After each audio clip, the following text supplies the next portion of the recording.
İyi akşamlar sayın seyirciler. Bugün bir hafta sonu yine sizlerle birlikteyiz. Bugünkü konuğum akademisyen Doktor Yaşar Kaplan. Kendisi Hakkari Üniversitesi'nde akademisyen. Cambridge'de doktora eğitimi yapmış. Bir dizi kitapları var. Biraz sonra kitaplarını göstereceğiz. Genç Yaşar, hoş geldiniz. Hoş bulduk. Çok teşekkür ediyorum. Bizi dinleyen, seyreden herkese de hayırlı akşamlar diliyorum. Teşekkür ederim. Nasılsınız, iyi misiniz? Çok sağ olun. Teşekkür ederim. Bir Evet. sıkıntımız var. Şu anda idare ediyoruz. O, iyi. Şimdi sizinle ilgili kısaca bir bilgi vermek istedim. Yani benim bilgilerim sınırlı tabii. Siz 4 tane kitap da yazdınız. Hakkari Üniversitesi'nde akademisyensiniz. Cambridge'de üzerine, din tarihi üzerine doktora yaptınız. Bunun dışında kendinizle ilgili eklemek istediğiniz şeyler var mı? Sözü size bırakayım ben. Teşekkür ederim. Ben Hakkari'liyim. Hakkari Üniversitesi'nde dinler tarihi bölümünde çalışıyorum. Yani dinler tarihine çoktan beri ilgi duyduğum bir alan. O yüzden de akademik kariyerimi de orada yaptım. Ben yüksek lisansımı aslında 2 tane yüksek lisans yapmıştım. Bunlardan birisi Ezidilik üzerineydi. Ezidiler üzerine yaptığım bir yüksek lisans. Ezidilerle ilgili yaptığım yüksek lisansta genel olarak günümüz Ezidiliği, yani Ezidiliğin günümüzdeki durumu, geleneksel Ezidilik ile modernite dönemindeki Ezidilik nasıl yaşanıyor, acaba aynı gelenek sürdürülebiliyor mu? Günümüz itibariyle yaşanan Ezidiliğin bir fotoğrafını çekmeye çalışmıştım. Diğer ikinci master tezim ise Kürtçeydi, Kürdoloji alanında yapmıştım. O da Han-ı Lebzer'in ve Gel Adımdın destanı üzerine edebi ve tarihi bir araştırmaydı.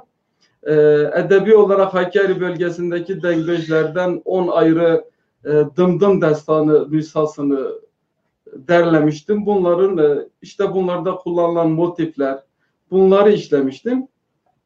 Fakat doktora için ise ben Nasturi Kilisesi'ni çalıştım. Doktora tezimde Nasturi Kilisesi'nin teşekkül süreci, temel inançlarının ve dini uygulamalarının teşekkül süreciydi. Yani neredeyse başlangıcından 13. döneme, Moğolların gelişine kadar olan süreyi kapsamaktaydı. Fakat burada kısa bir düzeltme yapmak istiyorum. Ben aslında doktoramı Ankara Üniversitesi'nde yaptım. Fakat İngiltere Cambridge Üniversitesi'nde bir yıllığına ben misafir araştırmacı olarak Asya ve Orta Doğu fakülteleri araştırmaları fakültesinde Jeffrey Kahn'ın yanında bir yıl boyunca bulundum. Orada çalışmalarımı devam ettirdim. Halen Hakkari'deyim. Üniversitede devam ediyorum aynı branşıma. O zaman size teşekkür ederim verdiğiniz bilgi için. O zaman şöyle bir soru sorayım ben konumuza girmeden önce. Nasıl Ankara'daki eğitim, üniversite ile bu Cambridge arasında ne gibi bir fark gördünüz?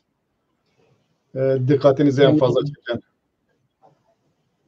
Tabii Cambridge Üniversitesi dünyanın en köklü üniversitelerinden bir tanesi. Aslında Ankara'daki eğitim ile Cambridge'deki eğitim arasında bir kıyaslama yapabilmek için aslında ilk olarak Cambridge'de de öğrencilik yapılması gerekir. Tabii arada fark yok. Fark yok denilemez. Muhakkak arada fark var. İlk olarak fark şurada ortaya çıkıyor.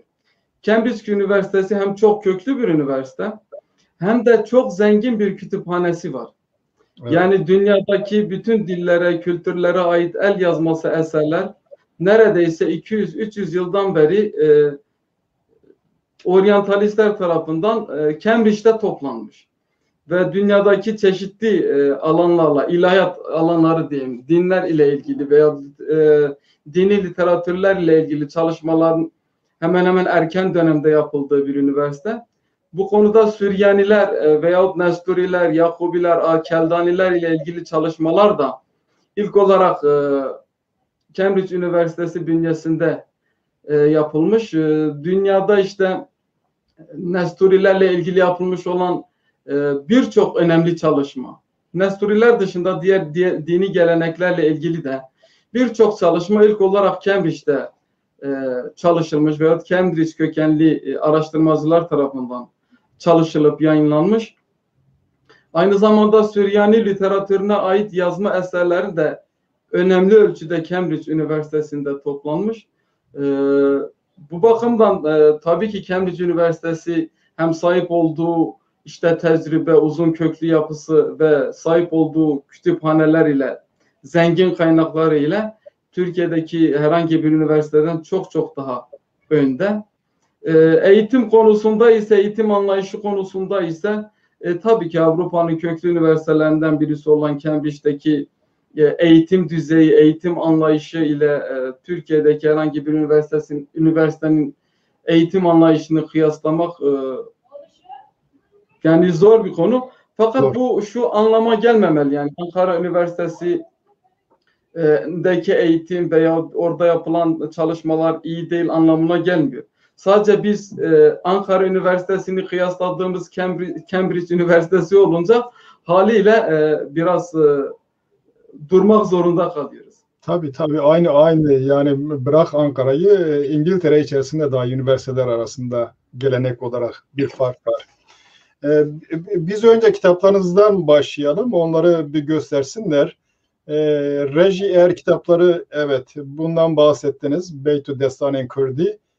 Yok, bundan bahsetmediniz. Evet, bu Yezidilikle ilgili.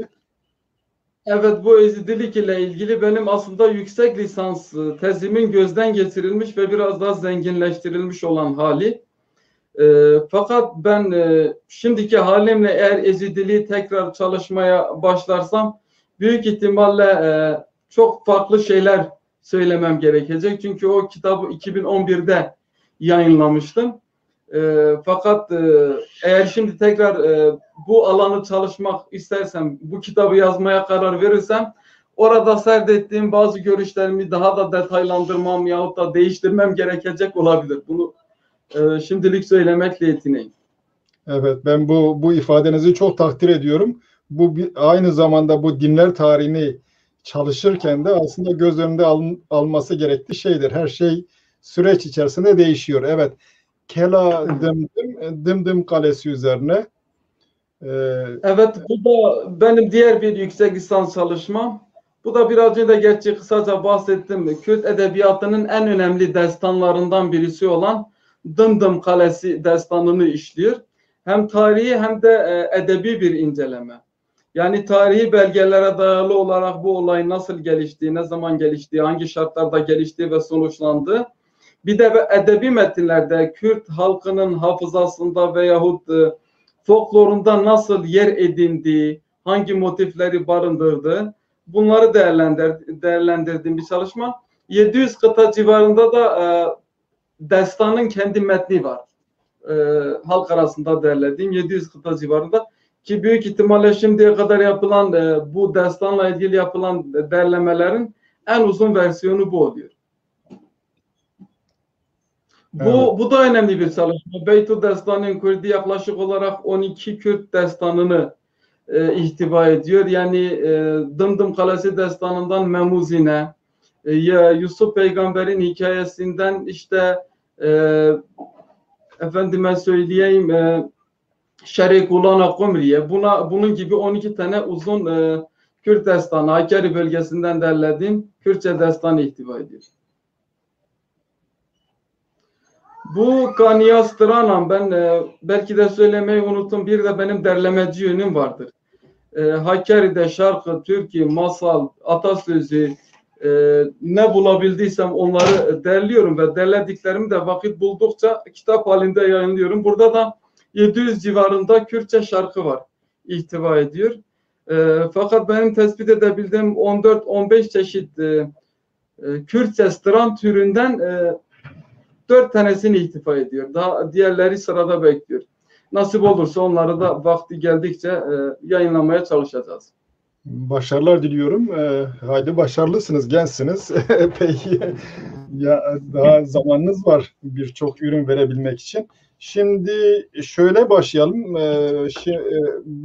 Bugünler aynı zamanda Hristiyan kardeşlerimizin bayramı, kutsal bayramı, Paskalya bayramı galiba diyorlar. Onların bu bayramını kutlarım ya da mübarek olsun kendilerine bu bayram. Bu aynı dönemde Yezidilerin de kimi yerlerde çarşamba sor deniliyor, kimi yerlerde ise yeni yıl Seresade deniliyor. Onlar da mesela ben bir programda dinledim Gürcistan Yezidilerinin yumurta falan boyuyorlarmış. Yerle gök o gün birbirine kavuşuyor. Onların da böyle benzerlikleri var. Bu konuda bir şey söylemek ister misiniz? Yani bu konuda Evet. ben kısaca şunu söyleyeyim. Orta Doğu'daki Ezidilerin olsun, Hristiyanların olsun, efendime söyleyeyim farklı etnik veya dini grupların olsun bayramlarını iki kategoride ele almak mümkün. Bunlardan bazıları dini kaynaklı bayramlar, bazıları da folklorik bayramlar. Yani tarım festivalleri, işte yılbaşıdır, farklı etkinliklerle veyahut münasebetlerle ilgili olarak ortaya çıkan bayramlar. Ve bunlar zamanla hem dini bayramlar hem de folklorik bayramlar bir şekilde birbirlerine karışıyorlar. Yani folklorik bayramlar da bir şekilde dini bir renk alabiliyor veyahut dini bir bayramda, kutsal bir zamanda folklorik bir hüviyete bürünebiliyor. Ciddi bir etkileşim de var. Yani Nestorilerin, Ezidilerin veya diğerlerinin bayramları kutlama biçimleri de bazı hatlarıyla birbirlerine benziyor. İşte özellikle yumurtaların boyanması, birbiriyle tokuşturulması gibi adetler birbirine uyuşuyor. Tabii şimdi önümüzde Çarşamba Sor var. Ezidilerin yılbaşı. Yani eski şark hesabına göre Nisan ayının ilk çarşambası işte Çarşamba Sor olarak isimlendirilir ve bayram yılbaşı olarak kabul ediliyor. Biz de aynı duygularla hem Asuri Süryanilerin hem de Ezidilerin bayramlarını kutluyoruz. Hayırlara vesile olmasını diliyoruz. Evet, teşekkür ederim. Bu dediğiniz şey çok önemli. Aynı şeyi biz Nevruz'da da görüyoruz. Hem mitolojik olan şeyler hem dini olan şeyler birbirine karışıyor. Şimdi konumuza biraz daha yaklaşmış olduk. Bu din tarihine neden ilgi duydunuz? Sizi bu konuda motive eden nedenler ne? Evet. Şimdi ben aslen Hakkari'nin Çukurca köyündenim. Çukurca'nın bir köyündenim. Çukurca ilçesinin bir köyündenim. Bizim köyümüz eskiden beri Müslüman Kürtlerin yaşadığı bir köydü. Fakat bizim köyümüzün civar bölgelerinde Nesturilere ait yerleşim yerleri vardı. İşte Çukurca'da eskiden Yahudiler yaşıyordu. Ezidiler bazen yaylak için bizim mıntıkalara tarihte belli dönemlerinde geliyorlardı. Dolayısıyla böyle Orta Doğu'nun göbeğinde tam İran, Irak ve Suriye'nin Türkiye, İran ve Irak devletlerinin de kesiştiği bölgede bulunuyoruz. Bu haliyle de çeşitli dinler bir arada beraber yaşıyor. Yani bu önemli tecrübe. Büyük ihtimalle diğer yerlerde pek sık rastlanan bir durum değil. Yani bir ilde işte Müslümanların, Hristiyanların, Ezidilerin, Yahudilerin veya daha farklı gruptaki insanların bir arada yaşadığı bir kültürden, bir coğrafyadan geliyoruz. Dinler tarihine olan ilgimle ilgili kısaca şöyle bir anekdotumu anlatmak istiyorum. Şimdi ben 6-7 yaşlarındayken bizim Hakkari'nin girişinde Depin denilen bir mıntıka var. Orada metruk bir kilise var. Küçükken biz de oralara giderdik, orayı görürdüm. Dikkatimi çekerdi. Ben bir ara dedeme sordum. İşte bu nedir bu yapı? Bu eski bina burada duruyor, sahipsiz, peşmürde, yıkık bir halde. O da dedi ki o falaların kilisesidir. Kilise nedir? Yani bizim camimiz gibi bir şey dedi. Dedim niye biz camilere insanlar gidiyor da kiliseye şimdi kimse gitmiyor? Bana dedi onlar artık burada değil. Niye değiller? İşte ferman çıktı. Onlar bu memleketi terk etmek zorunda kaldılar. Peki onlar kimdi? Çocuk merakıyla bunu sorduğunda dedem bana onlar da Kürttü ama sadece Hristiyan idiler. Dinleri farklıydı. Böyle deyince Böyle büyüdüğümden de bu alana ilgi duymaya başladım. Özellikle Hakkari tarihiyle ilgili çalışırken Hakkari toplumunun veya tarihinin önemli bir alanını işgal eden Nesturiler de benim dikkatimi celbetti. Üniversiteye geçince, akademiye başlayınca da ilk olarak, doğal olarak daha doğrusu bölgemizde var olan dini gelenekleri çalışmaya karar verdim. İşte ilk olarak Ezidiler üzerine çalıştım. Laleş'e gittim, Sincar'a gittim. O zaman IŞİD saldırıları öncesiydi ben çalıştığımda. Daha sonra da doktora için de Nesturileri çalışmaya karar verdim. Tabii hem Hakkari Üniversitesi'nde çalışıyor olmam, hem Hakkari'li olmam, hem de Nesturilerin Nasturi Patrikliği'nin son 300 yılını Hakkari'nin Koçanız köyünde geçirmiş olması ve bizimle beraber yaşamış olmaları onlar hakkında şöyle etraflı bir çalışma yapmama sevk etti. Şimdi ben Türkiye'deki çalışmalara bakınca Türkiye'de Nesturiler ile ilgili yapılan çalışmalar genel olarak 19. veya 20. yüzyıl Nesturileri üzerine yapılan çalışmalardı. Yani Nesturilerin işte Osmanlı döneminde Osmanlı Devleti ile veyahut Kürtlerle, Kürt emirleriyle ilişkisi, isyanları, batılı misyonerlerle ilişkisi üzerinden hep siyasi veyahut sosyopolitik çalışmalardı. Burada da Nesturiler illaki Nestorius ile ilintili olarak veriliyordu. Ben işe başından başlamayı düşündüm. İlk olarak dedim bu Nesturiler kimdir? Hristiyanlık bu bölgelere nasıl gelmiş? Nasıl yayılmış? Nesturilik denilen mezhep niçin Nestorius ile ilişkilendiriliyor? Onların diğer mezheplerle farkı nedir? Niçin aforoz edilmişler? İnançları nedir? Hangi konularda, hangi teolojik konularda diğer Hristiyan kiliseler ile çekişme yaşamışlar? Aralarında işte anlaşmazlık yaşanmış.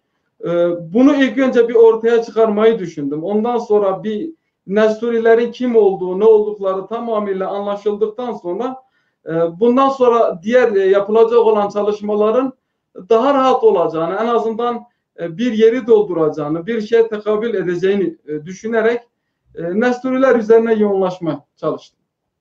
Evet, evet, teşekkür ederim. Şimdi Nasturiler meselesine gelmeden önce biraz arka plan olması için şeye girelim bir. Hristiyanlık öncesinde Yahudilik var, bir de İrani dinler var ya da İrani dinlerin Zerdüştün mezhepleri, işte Mitracılık gibi. Bunların ilişkileri Yahudilikle Zerdüştü, Mitracılık ya da diğer Mazdakçılık, o tür şeylerin ilişkileri de nasıl? Mazdakçılık tabii daha sonra, Zerdüştülük diyelim. Onların ilişkileri nasıl ve bu Hristiyanlık hangi İrani devlet döneminde bölgede yayılmaya başlıyor? İlk yayıldığı bölgeler nereler? Onlara öyle bir başlayalım. Buyurun. Peki. Tabii sorunuzdan neredeyse bölgedeki bütün dini gelenekler içerisine girdi. Fakat ben kısaca onlara değinip Hristiyanlığın bölgede yayılmasından önce genel olarak Orta Doğu'nu veya bölgemizin bir fotoğrafını çekmeye ve sizlere takdim etmeye gayret edeceğim. Eğer Zerdüşt'ten başlayacak olursak, şimdi Zerdüşt'ün doğum tarihi ne zaman yaşadığı ile ilgili iki tane ana görüş var. Bunlardan birisi işte milattan önce 6. yüzyılda Medlerin son dönemi veyahut Pers devletinin ilk dönemlerinde, erken dönemlerinde yaşadığı kabul edilen bir görüş. Bu görüşe göre Batı İran'da Urmiye Gölü çevresinde bir yerde doğmuş. Fakat farklı bir görüş daha var. Bu görüşe göre ise Zerdüşt aslında milattan önce 6. yüzyılda değil, milattan önce 1500'lü yıllarda doğmuş, yaşamış bir şahsiyet olarak tasavvur ediliyor. Şimdi bu her iki görüşün de kendisine göre dayanakları var. Yani şunu ona herhangi birisine tercih edebileceğimiz bir konumdayız. Yani bu her iki görüşün de doğruluk tarafı var. Her ikisi de mümkündür. Fakat malumunuz Ariler bölgeye gelmeden önce, yani İran'a veyahut Hindistan'a veyahut Avrupa'ya geçmeden önce bölgede yerleşik olan halklar var. İşte Huriler var, efendime söyleyeyim, Lulubiler var, Kasitler var, Sümerler var, Akkadlar var, Sami kökenli Asurlular var. Bunlar da bulunuyor. Fakat Ari göçleri olduğunda bir kısmı Avrupa'ya doğru ve bir kısmı da İran ve Hindistan'a doğru geldikten sonra ve Hindistan ile İran bölgesindekiler için söyleyelim, bunlar ile yerli milletler karışarak günümüzdeki etnik durum yavaş yavaş şekillenip ortaya çıktıktan sonra bu dini gelenekler daha belirgin hale gelmeye başlıyor. Şimdi Arilerin gelirken sahip oldukları bazı temel dini inançlar var. Bu dini inançlarda yani ateş kutsanan bir şey, kutsal görülen bir şey. Işık ateşle ilintili olarak kutsal görülen bir şey. Fakat bunun dışında Arilerin kendi doğal yaşamlarına uygun olarak çeşitli ilahi sıfatlar vasfettikleri bazı doğal olaylar var. Onların yaşamında oldukça önemli olan, mesela herhangi bir göçebe bir topluluk için yağmurun yağması oldukça önemlidir. Çünkü eğer yağmur yağarsa meralar yeşerecek, otlar olacak ve aynı zamanda hayvancılık iyi bir ürün verecektir. İşte tarımla uğraşan bir toplum için güneş oldukça önemlidir. İşte güneş olursa tarlalar yeşerecek, ekinler yeşerecek, insan yaşamını devam ettirebilecektir. Bu bakımdan Ariler için de önemli olan çeşitli tanrısal vasıflar verilen veyahut tanrılar var. Yağmurla ilgili olarak, güneş ile ilgili olarak, ay ile ilgili olarak, rüzgar ile ilgili olarak kutsanan çeşitli varlıklar var. Bunlar Orta Doğu'daki İran coğrafyası veya Hindistan coğrafyasındaki yerleşimleriyle beraber yerli halklarla da bir etkileşim yaşayarak dinlerini de bir şekilde birbirlerine karıştırarak yeni bir dini sentez de ortaya çıkıyor. Dolayısıyla Zerdüşt'ün ilk ortaya çıkışında aslında göçebe Arilerin yani yerleşik hayata yeni başlayacak olan Aryani grupların işte yerleşik hayata başlamaları veya tarıma başlamalarıyla ilgili o evreye denk gelmektedir.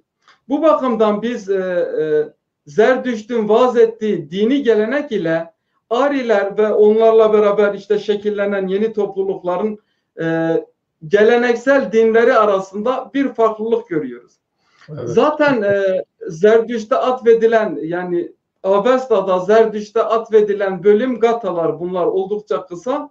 Ondan sonraki bölümler ise daha sonra Sasaniler veyahut Persler veyahut Sasaniler döneminde bir kısmı da İslam'ın ortaya çıkmasından sonra eklenerek geniş bir külliyat haline getirilmiş bir metin. Avesta dediğimiz metin.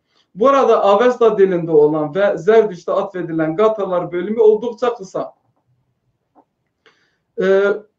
Buradan bu genel olarak Zerdüşt'ü okuduğumuzda şöyle bir şeye rastlıyoruz. Aslında Zerdüşt ilk olarak tek tanrı Ahura Mazda'ya davet ediyor insanları ve insanları çalışmaya sevk eden bir din. Belli bir disipline göre yaşamaya sevk eden bir din. Kurbanlara kesinlikle karşı, hayvanların kurban edilmesine, kurban ritüellerine karşı ve insanları çalışmaya, özellikle de tarımsal alanda çalışmaya sevk eden söylemlere sahip. Mesela o dönemlerde yapılan işte tarım kanalları, tarımı geliştirilmesi için yapılan çeşitli faaliyetler var. Genelde o döneme rast geliyor. Tabi Zerdüşt'ün bu yeni söylemi geleneksel Aryani dinlerin din adamı sınıfı olan Maguslar tarafından tepkiyle karşılanıyor. Çünkü Magoslar Herodot'un anlatımıyla hem Medlerin bir kabilesi, aynı zamanda din işlerini idare eden bir sınıf.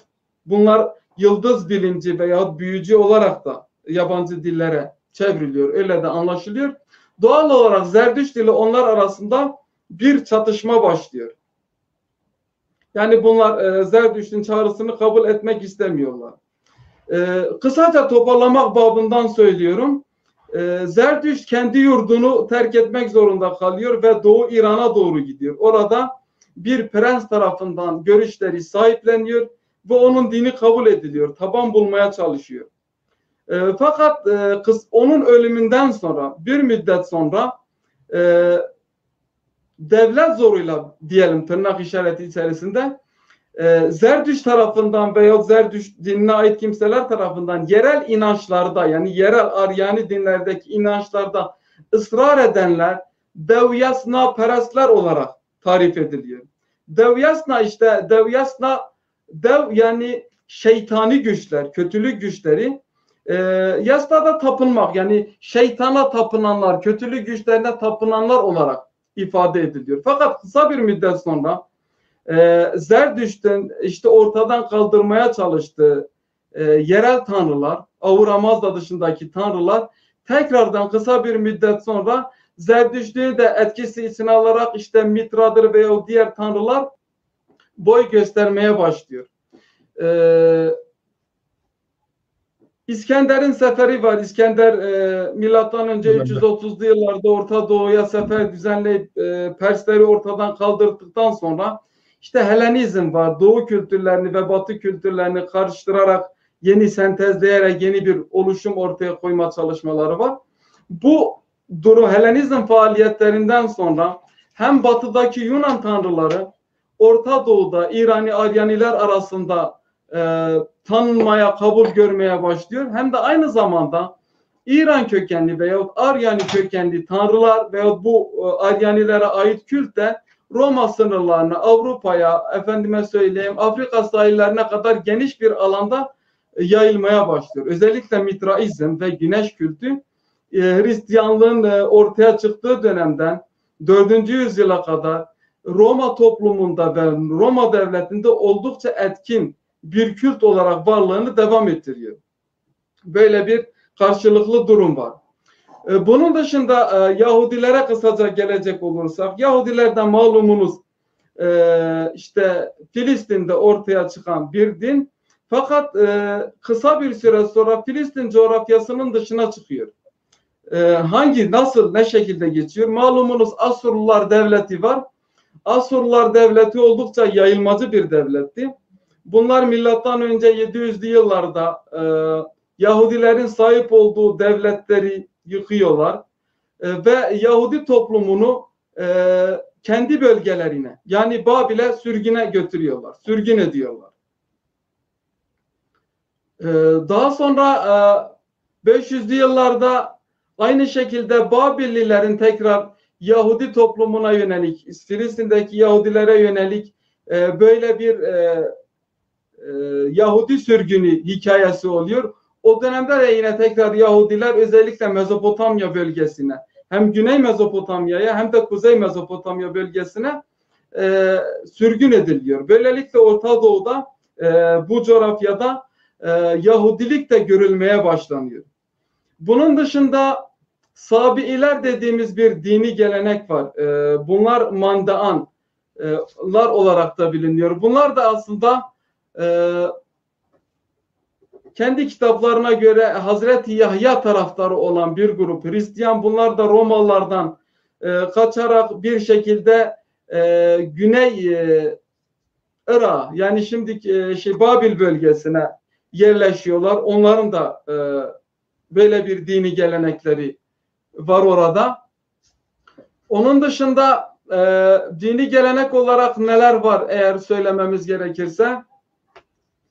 Hristiyanlık ortaya çıktıktan sonra Maniheizm yani Mani ortaya çıkacak. O biraz daha geç bir dönemde. Evet. Ben ona kısaca o dönemde değinmek istiyorum. Fakat Hristiyanlık ortaya çıktığında yani miladi 1. yüzyılda dünyada 2 tane devlet var. Roma ve Partlar. Evet. İkisi arasında sınır Fırat Nehri. Bazen taraflar Fırat Nehri'ni aşabiliyorlar. Yani bazen Romalılar orayı aşarak bazı bölgeleri Partlardan alıyorlar. Bazen de Partlar orayı aşarak çeşitli bölgeleri Romalılardan alıyorlar. Fakat kısaca söylemek istediğim Mezopotamya bölgesi kuzeyiyle ve güneyiyle o dönemde hem Zerdüştlük ve ona bağlı farklı tondaki yani Halk Zerdüştlüğü veya Ortodoks Zerdüştlük ve bunun dışında Mandailer var, Yahudiler var ve yeni ortaya çıkacak olan Hristiyanlar olacak. Evet, evet. Teşekkür ederim. Şimdi Hristiyan toplulukları ilk önce nerelerde görülmeye başlanıyor? Bu o tarihlerde bu coğrafyaya bakacak olursak bir de Kürtler genellikle hangi bölgelerde oturuyor? Mesela bugünkü Türkiye sınırları içerisinde Kürtlerin bulunduğu bütün bölgelerde Kürtler var mıydı? Yok, göçlerle mi daha batıya göçlerle mi bu nüfus değişti? Ve hangi topluluklar içerisinde özellikle Hristiyanlık boy vermeye başlıyor? Hangi şehirlerde? O zaman arzu ederseniz ben kısaca şunu ifade edeyim. Yani miladi 1. yüzyılda Hristiyanlığın ortaya çıktığı dönemde Kürtlerin durumu ile ilgili ben kısa bir izahda bulunmaya çalışayım. Şimdi o dönemde Kürtlerle ilişkilendirebileceğimiz 3 devlet, krallık, emirlik veya yönetim var diyeyim kısaca. Bunlardan bir tanesi Medler. Her ne kadar Medler eski şekliyle bir imparatorluk değilseler de Partlar döneminde miladın başlarında ve öncesinde ve hemen sonrasında da Medya diye bilinen bir bölge var ve orayı idare eden bir kendi liderleri var. Bunların özellikle Partlarla ilişkileri de çok iyi değil. Part yönetimi ile sürekli savaş halindeler. Zaten Partlar 224 yılında ortadan kaldırıldığında birleşen 4 tane devlet var. Sasaniler, Medler, Adibiyane yönetimi ve bir de Korduan veyahut Kardu, Kürt bölgeleri biraz sonra anlatacağım. Bu dördünün birleşmesiyle aslında Partlar da ortadan kaldırılıyor. Medler nerede yaşıyor? İşte Hemedan ve çevresindeki bölgede. Daha sonra İslam döneminde burası El Cibal olarak yani Cibal Dağlık bölge olarak isimlendirildi. Ve 11-12. yüzyılda Kürdistan ismiyle bilinen idari bir yönetim şekli de ilk olarak bu bölgede kuruldu. Yani Medlerin meskun olduğu mıntıkada kuruldu. Dolayısıyla o dönemlerde en azından Partların olduğu dönemde Medlerin kendi başına daha küçük, daha dar bir alanda ama kendi başlarına bir yönetimlerinin olduğunu biliyoruz. Bunun dışında Edibane bölgesi satraplığı veyahut krallığı olarak tanımlayabileceğimiz bir bölge var. Edibane malumunuz şimdiki Erbil ve çevresi için kullanılan bir isim. Onu da ben kısaca sizlere arz edeyim çünkü o önemli bir yer. Şimdi Edibane bölgesi yani Erbil ve çevresi bilebildiğimiz en eski kayıtlarda geçen ismi Ahazum olarak geçiyor. Fakat Hristiyanlara ait yani Nestorilere ait bir metin Mari'nin işleri olarak bilinen bir metinde orası için Ahazia ismi de geçmekte. Erbil ismiyle beraber Ahazia ismi de kullanılmakta. Bunun dışında oranın merkezi bir şehri var. Hazza olarak isimlendiriliyor. Arap kaynaklarında da daha sonra geçiyor. Roma kaynaklarında da bu bölge Edibane olarak isimlendirilmiş.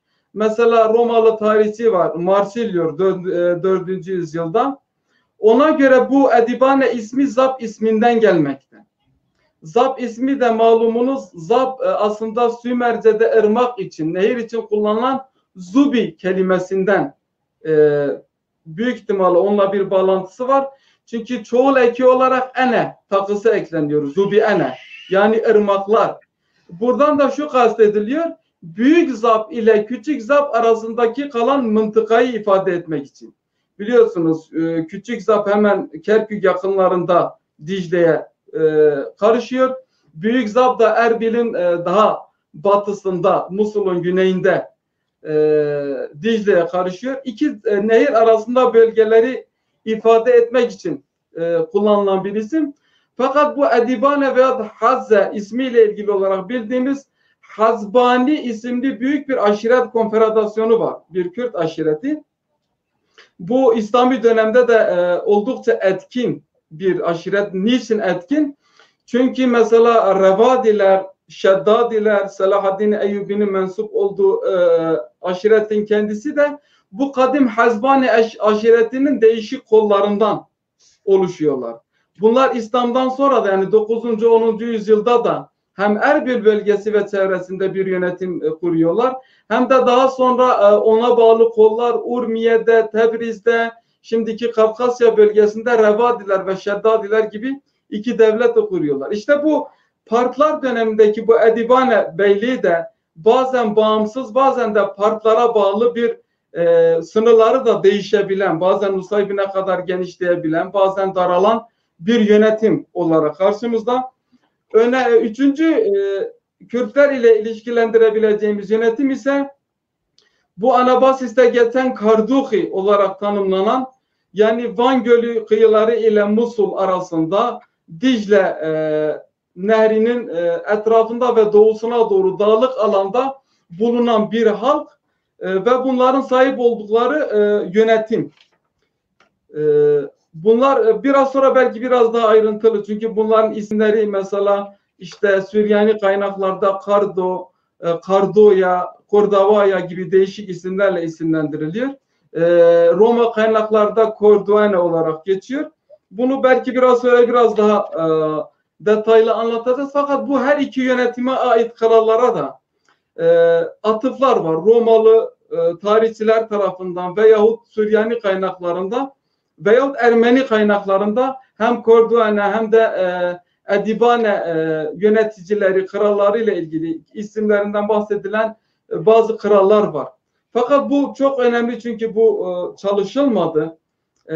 Bu konuyla özel olarak ilgilenilmesi gerekiyor. Yani hem Edibane krallığıyla hem Corduene yani Kardo krallığıyla Medler az çok çalışılıyor da bu konu biraz daha detaylı çalışılmalı. Bu yönetimlerin ne zaman ortaya çıktığı, hangi kralları olduğu, sınırların nereden nereye kadar olduğu daha detaylı bir şekilde çalışılması gerekiyor.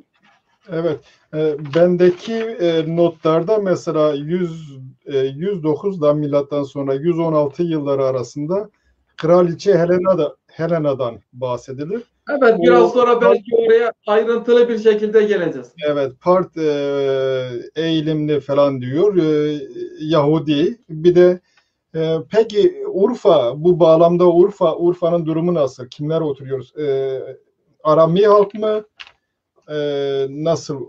Çünkü o Hristiyanlık açısından Urfa'da son derece önemli merkezlerden bir tanesi. Evet. Şimdi bu konu oldukça netameli bir konu. Yani şu açıdan Roma yönetimindeki veyahut partların yönetimindeki bölgelerde yaşayan insanların etnik gruplarından veyahut dini işte kimliklerinin belirlenmesi oldukça zor bir konu. Yani isimlendirmeler açısından, açısından.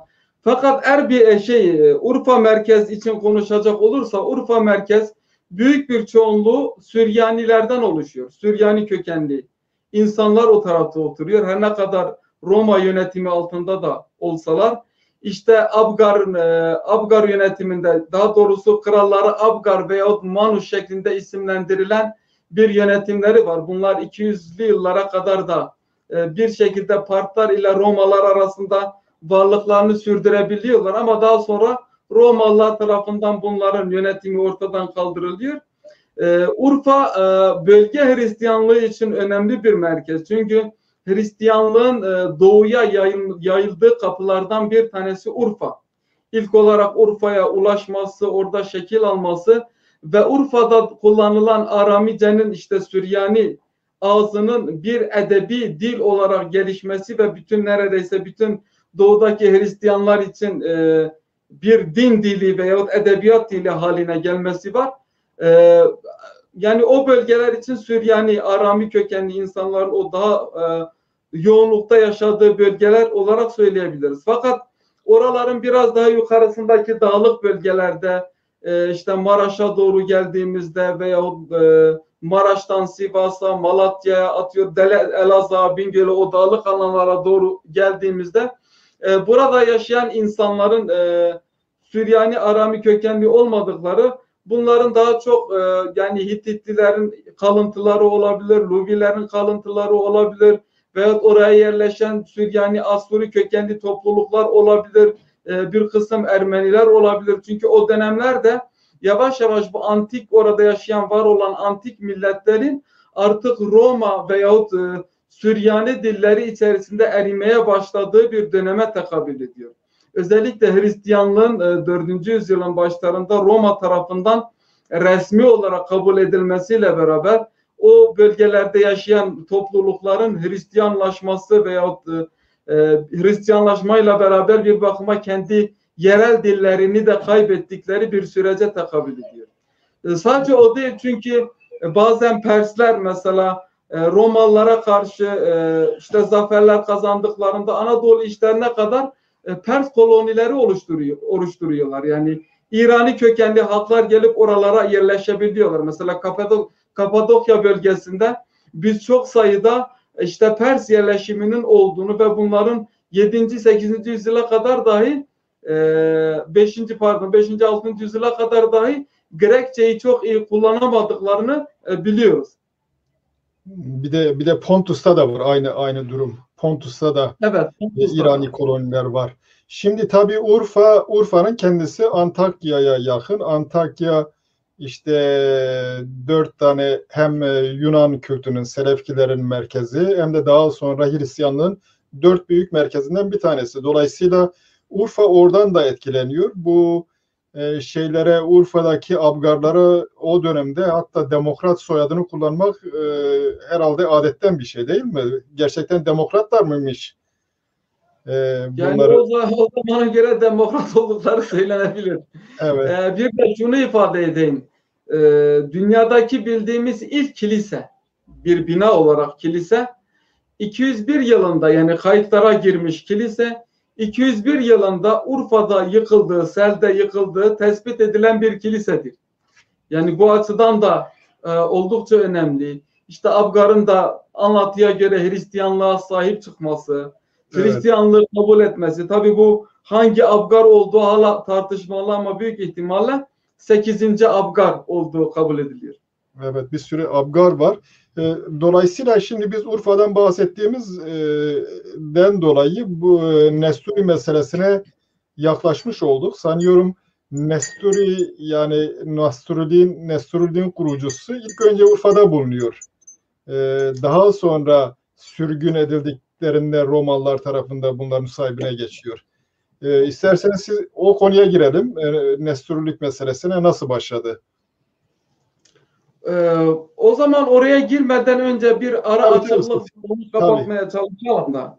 Yani bu şeyi anlatmaya çalışayım kısaca. Hristiyanlık doğudan nasıl yayıldı, nerede yayıldı, onu bir izah ettikten sonra bu tartışmalara geçelim. Çünkü daha iyi olur tabii. Sahibine bunlar 5. yüzyıla. Daha oralara gelmeden önce biraz daha öncesini açmaya çalışalım arzu ederseniz. Daha iyi olur. Tamam.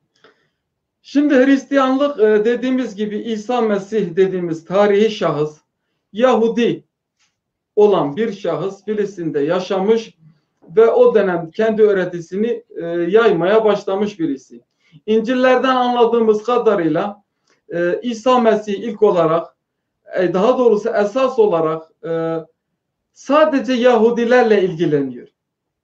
Yani kendisine misyon olarak öğretisini sadece Yahudiler arasında yaymaya çalışıyor.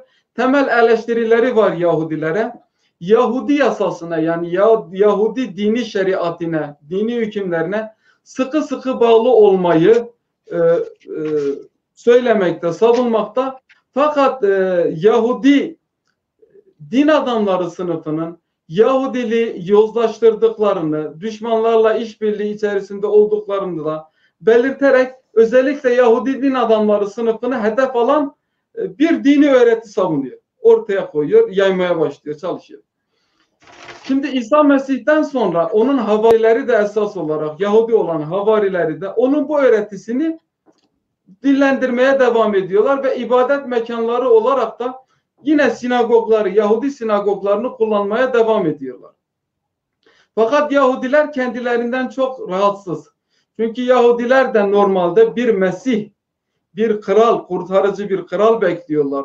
Ortaya çıkacak, onları birleştirecek ve onları Romalıların boyundurundan çıkaracak bir Mesih bekliyorlar. İsa Mesih de Mesih olduğunu ilan edip ortaya çıktığında bizim beklediğimiz böyle bir kral değil diyerek ona şiddetle karşı çıkıyorlar. Dolayısıyla Hristiyanlar daha doğrusu İsa Mesih'in taraftarları özellikle Yahudilerden şiddetli bir tepki görmeye başlıyorlar. Şimdi bu Hristiyanlığın ilk olarak doğuda, yani Fırat'ın doğusunda, Partlarda veyahut İranlıların etkin olduğu coğrafyada nasıl duyuldu? Bununla ilgili ilk olarak bizim yani İncil'in kendisinde buna atıflar var. Malumunuz İncil'lerde Matta'da özellikle Magulardan bahseder.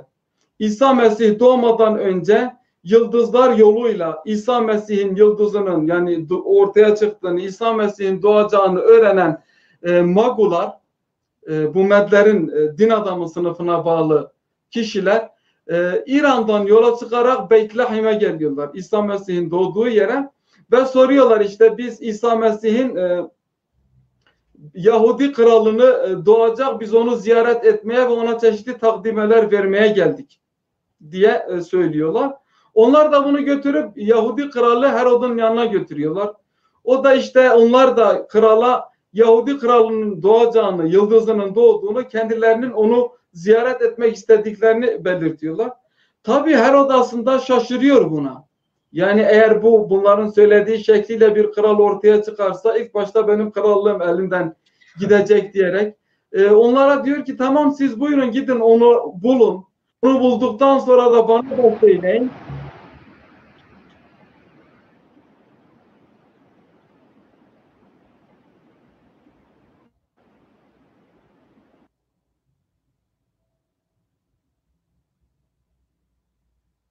Evet. Özür dilerim. Rica ederim. Küçük bir teknik hata yaşandı. Yani şunu ifade etmek istiyorum. İlk olarak İncil'de de anlatıldığı şekliyle Hristiyanlıkla Kürtlerin bir şekilde ilişkisi bu Magular üzerinden başlıyor. Bir ikinci ilişki ise İsa Mesih'in göğe çekilmesinden sonra 10 gün sonra Pentakost olarak biliniyor.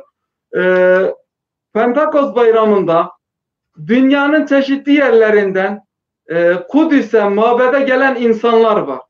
Hac amacıyla, kutsal mekanları ziyaret amacıyla oraya gelen insanlar var.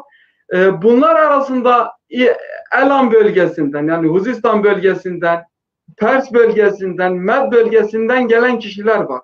Yani o bölgedeki Yahudiler gelmiş, oraya toplanmış ve İsa Mesih'in havarileri bu gelen hacı adaylarına kendi öğretilerini anlatmaya başlıyorlar ve o İncil'in anlatımıyla bunlardan bir kısmı da, yani belki onların öğretilerini kabul ediyor, onların yeni dinine giriyor ve en azından böyle yeni bir dini geleneğin ortaya çıktığını burada öğrenip kendi memleketlerine döndüklerinde insanlara anlatıyorlar.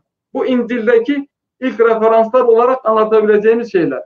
Şimdi bilimsel olarak işe bakacak olursak, Hristiyanlığın doğuya yayılmasıyla ilgili olarak 3. yüzyılın başlarına kadar elimizde sağlam veriler yok. İşte belki biraz sonra değiniriz. Bardaysa'nın kitabında, çünkü o yazılı bir kaynak eser olduğu için önemli bir kaynak.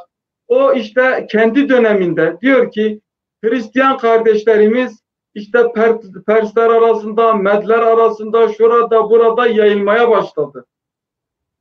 Orada da Hristiyan olan kardeşlerimiz var deyince onun ölümü 222, en azından 222'den önce bu bölgelere Hristiyanlığın geldiğini sağlam bir şekilde öğrenmiş oluyor. Fakat Nesturilere ait veyahut Hristiyanlara ait kendi geleneklerine ait bazı diğer kaynaklar var. Bunlar diğerleri kadar, çünkü efsanelere karışık olarak aktardıkları için Hristiyanlığın bölgedeki gelişimini diğeri kadar sahih bir kaynak kabul edilmese de bunlarda da çok önemli bilgiler var. Özellikle Thomas'ın işleri, işte Addai'nin öğretisi ve Mari'nin işleri isimli 3 tane önemli eser var. Bunlar 5. 6. yüzyılda kaleme alınan eserler.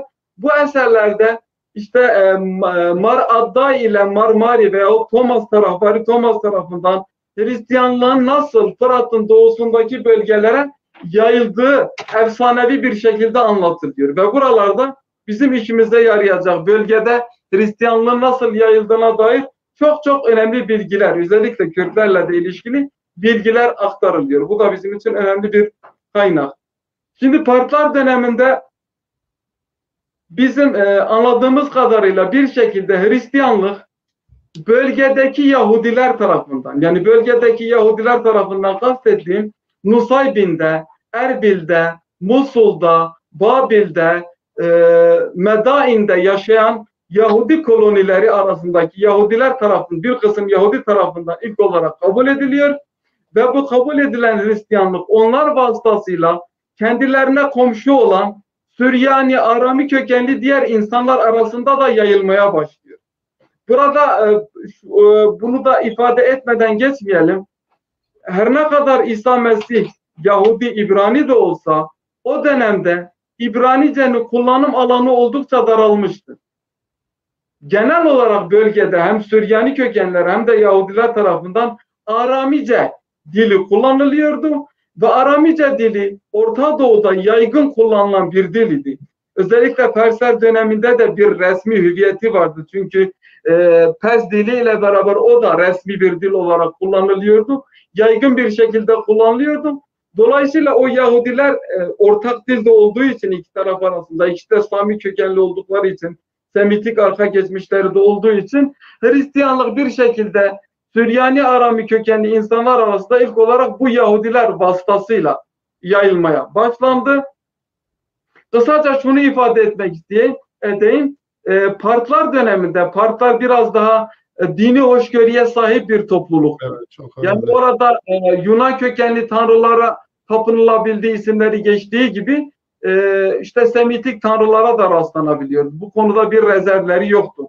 Fakat Sasaniler geldiğinde Sasaniler biraz daha tutucu, yani Zerdüştü veya Mecusiliği devletin resmi dini haline getirerek bu din dışındakilere yaşamı biraz daha daralttılar. Evet.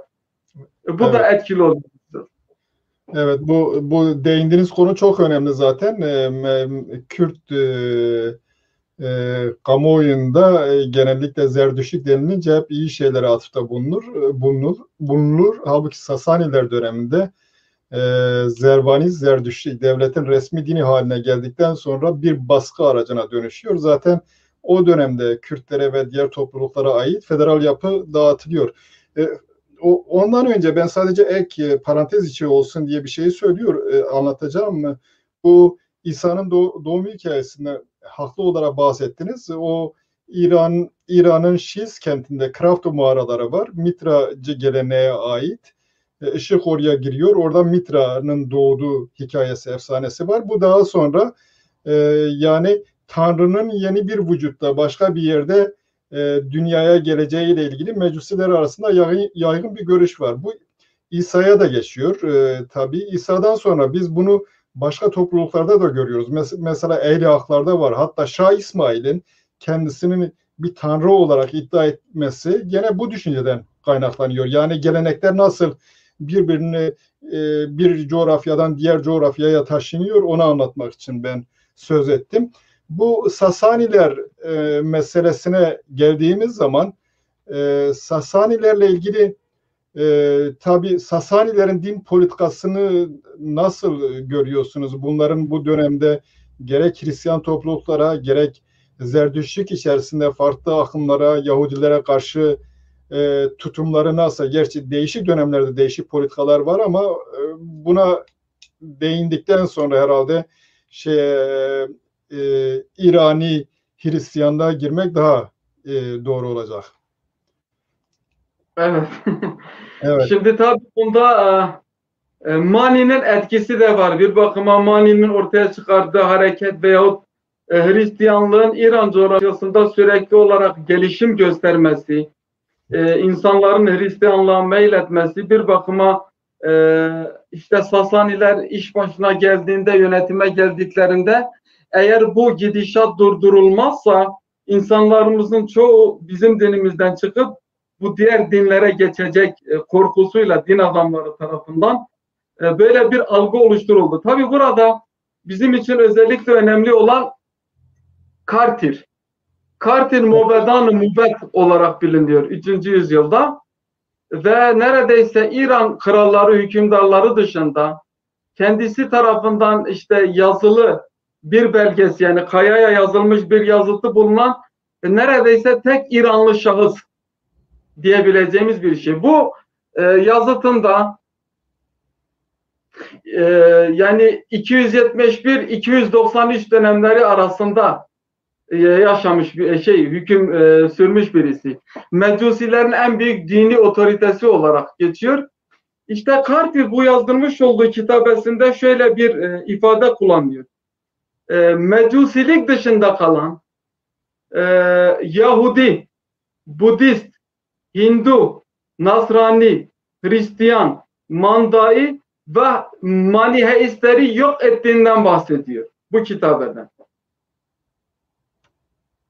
Evet, son derece ortodoks bir politika, dini politika uyguluyor Evet, çünkü Mecusilerin din adamlarının etkin olduğu yer işte İştar, Pers bölgesindeki ve onlar aslında Sasanileri, Ardeşir'i destekleyerek işte eğer sen bizim istediğimiz tarzda bir düzen kurabileceksen biz bütün din adamları vasıtasıyla sana destek verip partları ortadan kaldırmaya çalışacağız diyerek bir şekilde Sasanilere destek verdiler ve partları ortadan kaldırdılar.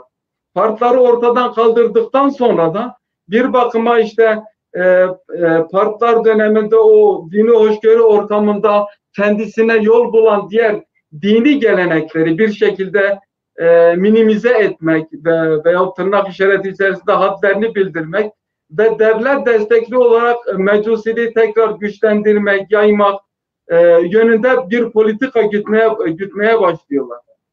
Doğrusunu izlerseniz Mecusiler tarihi boyunca esas olarak devlet desteğine sahip olduğu tek dönem neredeyse Sasaniler dönemidir. Sasaniler döneminde birbirine çok devlet yönetimiyle, Sasani yönetimiyle Mecusi din adamları birbiriyle çok ilişkili, yani aralarındaki bağ kesilemeyecek şekilde bir şekilde hareket ediyorlar. Sanıyorum Ardaşehir'de zaten diyor din kurumuyla krallık ikiz kardeştirler. Öyle bir şey söylüyor. Evet doğru. Evet ama ondan sonra devletin Sasanilerin dini politikası değişiyor ve bunlar diğer akımlara, maniciliğe, şuna buna daha fazla ilgi göstermeye başlıyorlar. Bu Roma'yla yani gene politik nedenlerle değil mi? Öyle görünüyor. Neden bunlar din politikalarını değiştirdiler? Neden? Hatta Kartir'in ismini bile sildiler. Öyle bir şey hatırlıyorum ben. Şimdi tabii normalde Sasanilerin erken dönemlerinde Hristiyanlar böyle Yahudilerden çok ayırt edilebilen bir topluluk, bir cemaat olarak görülmüyor. Yani Sasaniler nezdinde Hristiyanlar da Yahudilerin bir alt grubu olarak görülüyor. O derecede aralarında şey var. Yahudilerin durumu Partlar döneminde de, Sasaniler döneminde de, erken dönemlerinde de diğerlerine nazaran daha iyi bir konumdalar. Niçin? Çünkü Yahudilerin önemli bir kısmı Roma toprakları, işte Filistin bölgesinde yaşıyorlar ve bunlar çoğu zaman Roma yönetimiyle kavgalılar. Partlar açısından düşmanları Romalılar ile kavgalı olan bir grup doğal olarak onların işte müttefiki olarak kabul ediliyor. Bunun için Yahudilerin Roma'ya karşı yaptıkları isyanlarda Partlar döneminde Yahudiler oldukça da destekleniyor. Böyle Yahudiler ile Hristiyanlar birbirine çok yakın bir cemaat olarak görülüyor. Fakat Mani ortaya çıktığında, Mani biliyorsunuz ilk olarak Mandailer arasına girmiş. Bir dönem onlar arasında yaşamış. Biraz önce bahsettiğimiz Sabiiler. Daha sonra onlardan ayrılarak Hristiyan olmuş. Hristiyanlarla beraber hareket etmiş. ve kısa bir süre sonra da yeni bir dini oluşturmuş. Yeni bir din öğreti oluşturmuş ve kendisi de Hindistan'a doğru bir seyahat gerçekleştiriyor. Hindistan'dan dönüyor. Orada işte Budizm'de bir şekilde öğrenilerek Budizm'de bu yeni dini öğretiye katılıyor. Ve ondan sonra da onun öğrencileri oluyor. 12 öğrencisi. Şimdi Mani önemli çünkü Mani kendisini Hristiyanlara işte İsa Mesih'in yolunu devam ettiren, Zerdüştlilere veya Mecusilere işte Zerdüşt'ün bahsettiği Mehdi olarak lanse ediyor. Yani her gruba yönelik onların anlayacağı dilde bir sıfat ile kendisini onlara takdim ediyor. İkinci Behram da Sasani kralı Mani'nin bu politikaların, bu yeni dini öğretileriyle aslında sınırlarını genişletebileceğini düşünüyor. İşte onun yapacağı bu faaliyetler bir bakıma benim açımdan da, benim devletimin sınırlarımın da genişlemesi anlamına gelecek diye düşünüyor. Ancak kısa bir süre sonra Mecusi din adamları tarafından baskı altına alınıyor.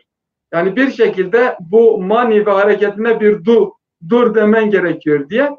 Tabii Maniheizm, Mani'den sonra da oldukça gelişen bir dönem. Yani Afrika'ya kadar, Roma topraklarında, Orta Doğu'da geniş bir bölgede varlığını devam ettiren ve Roma topraklarında özellikle Hristiyanlar ile de rekabet halinde olan bir dini gelenek. Evet, Çin'e kadar gidiyor, evet.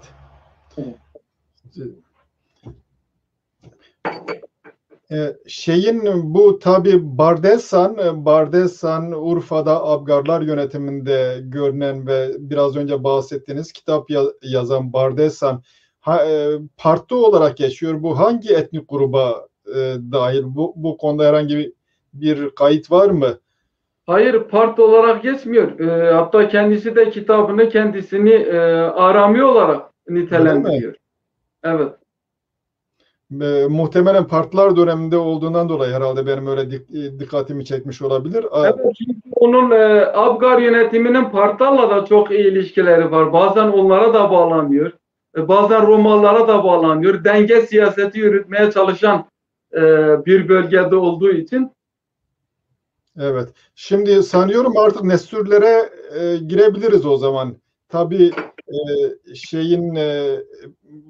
bu tarihe kadar Hristiyanlık sadece Orta Doğu'da ve Anadolu'da daha yeni batıya girmiş.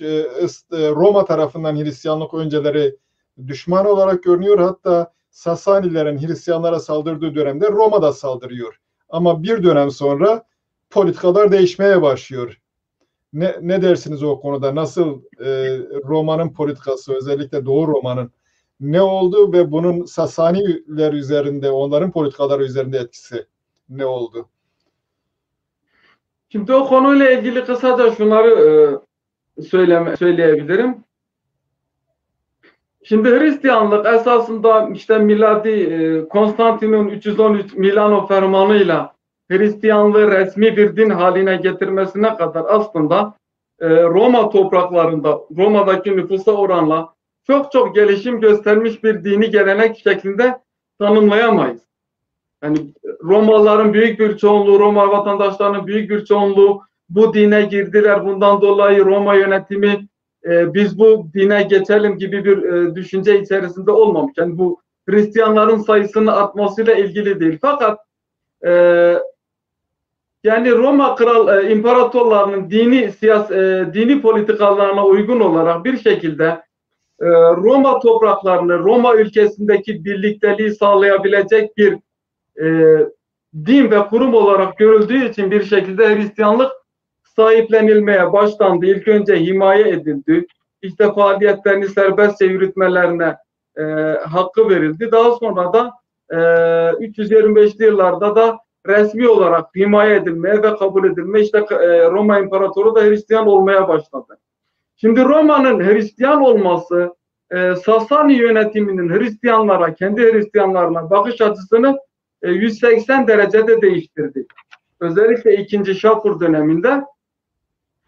Çünkü Romalıların Hristiyan olması demek aynı zamanda kısa bir süre içerisinde işte Ermeni kralı veya Gürcü kralı da Hristiyanlığa geçmeye başlayınca, ki bunlar Sasanilere bağlıydılar çoğu zaman, Sasani yönetimi açısından bu bir kırılma noktasıydı.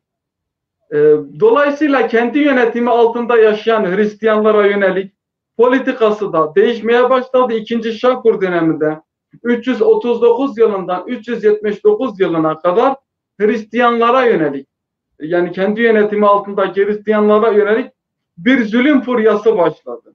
İşte bununla ilgili Nestori Kilisesi literatüründe şehitlik literatürü olarak bilinen şehitlere, bu dönemde vuku bulan şehitlere ait onların efsanevi yaşamlarını, şehit ediliş öykülerini derleyen, anlatan 4. 5. 6. yüzyıla ait bir gelenek ortaya çıktı. Bu gelenekte de özellikle biz Mecusilikten, daha ziyade Mecusilikten Hristiyanlığa geçen insanlara yönelik Sasani yönetiminin oldukça baskı kurmaya, zulüm kurmaya başladığını görüyoruz.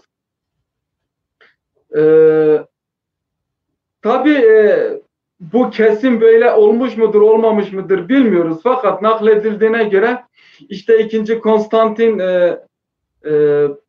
Konstantin Hristiyan olduğunda 2. Şapur'a bir mektup göndererek Sasani kralı işte kendi yönetimi altındaki Hristiyanlara iyi davranmasını istemiş. Aslında bu diplomasi kurallarına uymayan bir mektup. Böyle bir gerekçeye de bina ediliyor. Fakat Sasaniler ile Romalılar arasında bu dönemde ciddi bir savaş başlıyor. Ve bu savaş başladığında Sasaniler bir bakıma kendi yönetimleri altındaki, ki çoğu Roma sınırına yakın bölgelerde yaşıyor, bu insanların Roma ile işbirliğine girerek bir bakıma kendileri açısından sıkıntı yaratacaklarını düşündüler. Bu bakımdan bunun önüne geçebilmek için Hristiyanlara yönelik büyük bir zulüm furyası başlattılar. İşte Nusaybin şehri kuşatılıyor, Romalılardan alınıyor.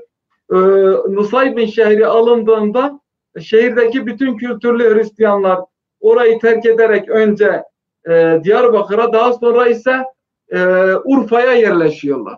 Bu dönemde yaşayan Nestori Kilisesi'ne veya Doğu Hristiyanları, bütün Doğu Hristiyanlarına ait çok önemli 2 tane şahsiyet var. Bunlardan bir tanesi Afrahat, bir tanesi de Mar Efrem veyahut Mor Efrem olarak kabul edilen şahsiyet. Bunlara biraz değinmek lazım, yani şu açıdan değinmek lazım. Bölge Hristiyanlığında oldukça önemli 2 şahıs. Hem de bu dönemi de yansıtmaları açısından. Şimdi Mar Afrahat aslen ismi Ferhat. Yani İran kökenli birisi. Hristiyan olmuş birisi. Ve Süryanice'de buna Afrahat deniliyor. Bunun lakabı da Persli Bilge. O zaman yani Süryani kaynakları bütün İrani gruplar için Pers ismi kullanılıyor. Afrahat'ın nerede yaşadığını tam olarak bilmiyoruz. Yani Güney Mezopotamya'da mı yoksa Kuzey Mezopotamya bölgesinde mi yaşadı?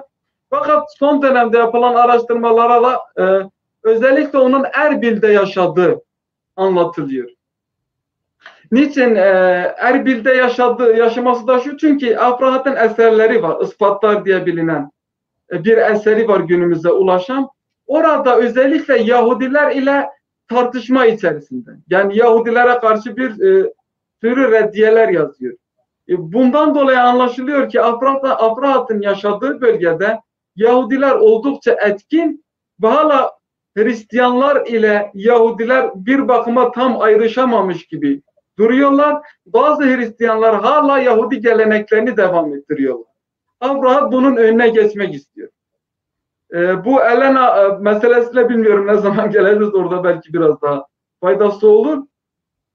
Onun dışında yaşayan Mar Efrem ise aslen Nusaybin'de yaşıyor.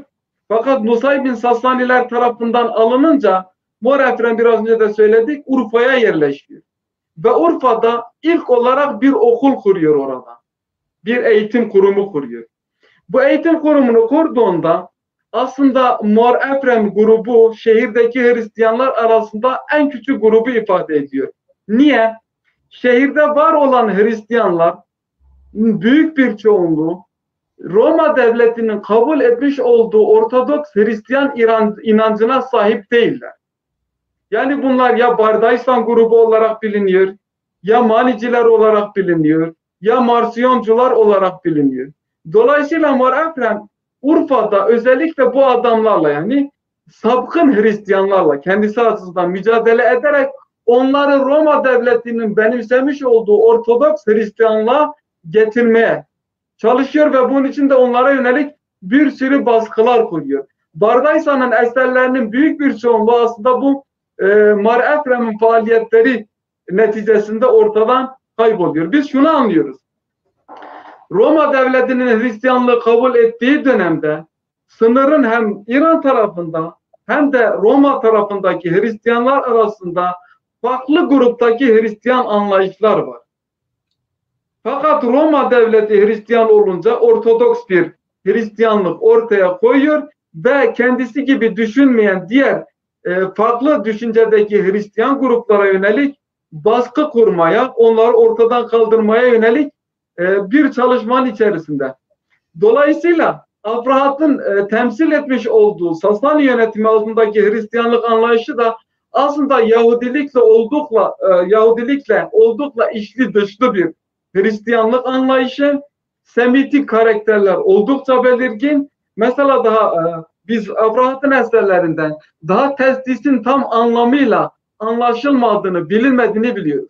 Onun döneminde Roma'da yapılan sinodlardan, konsillerden hiç haberi olmadığı, Yunanca'daki veya Roma Hristiyanlığındaki teoloji anlayışına oldukça bigane olduğu, yabancı olduğunu anlıyoruz. Evet. Bu Ermenilerin Hristiyan olması tabii aynı döneme Konstantin tarafından Hristiyanlığın resmi olarak kabul edilmesi dönemine rast geliyor. Bu döneme kadar Ermenilerle gerek Farsların gerekse Sasanilerin bir bileşeni olan Kürtlerin problemi yok. Öyle görünüyor ki bundan sonra böyle bir problem başlıyor. Yani İslam'la değil, bu ayrışmayla Ermenilerle böyle bir gerginlik, problem yaşanıyor. İki devletin politikaları sonucu. Değil mi? Bunu söyleyebilir miyiz? Aslında şöyle de söylememiz lazım. Ermenilerin hepsi Hristiyan olmuyor. Yani o dönemde Ermeniler arasında Hristiyanlık yayılıyor. Fakat Ermeniler arasındaki Mitraizm veyahut Mecusilik çok geç dönemlere kadar da varlığını devam ettiriyor. Bir bakıma Ermeni toplumu da kendi arasında ikiye ayrılıyor. Özellikle derebeyleri kendi imtiyazlarını sağlamak, kendi imtiyazlarını garantiye aldıklarında çok rahat bir şekilde Sasanilerle beraber hareket edebiliyorlar. Eğer bu imtiyazları Roma kabul ediyorsa çok rahat bir şekilde Roma ile hareket edebiliyorlar. Fakat Ermeni kilisesi günden güne Ermeni toplumu arasında güç kazanmaya, tabi bu bir anlık bir süreç değil, 100 yıllık, 200 yıllık bir süreç içerisinde Ermeniler arasındaki Hristiyanlaşma süreci tamamlanmaya veya nihayete erdirilmeye başlanıyor. Yani Sasani dönemlerinin geç dönemlerine kadar dahi Ermeniler arasında önemli miktarda Mecusi veya Mitraist dinine inanan insanlar var. Evet, insanlar var, doğrudur. Bu dönemde eski Yunan Platon okuluna dahil bilginler İstanbul'dan sürülüyor ya da Roma İmparatorluğu'ndan sürülüyor. Onlara ilginç bir şekilde Sasani Devleti sahip çıkıyor. Evet. Bunlar nerelere yerleşiyorlar? Ne tür bunların Sasani kültürüne ya da orada bilim çalışmalarına ne tür etkileri oluyor? Evet. Şimdi Roma'da Hristiyanlık devlet dini olarak kabul edildiğinde artık yerel Roma dinleri veyahut paganlık veyahut Yunan felsefesi ve kültürü bir biçimde küfür olarak algılanmaya başlanıyor ve peyderpey Romalı krallar tarafından paganlara ait tapınaklar kapatılmaya, onların ritüellerini gerçekleştirilmesi engellenmeye ve eski akademiler, yani Yunan kültür ve medeniyetini temsil eden eski akademiler kapatılmaya başlanıyor. Kapatıldıkça haliyle de 4. 5. 6. yüzyılda burada var olan hocalar, işte akademisyenler, düşünürler bir şekilde oradan kaçıp Sasanilere sığınıyorlar. Sasaniler döneminde de bunların öneminin farkındalar. Gündişapur dediğimiz bir bölge var.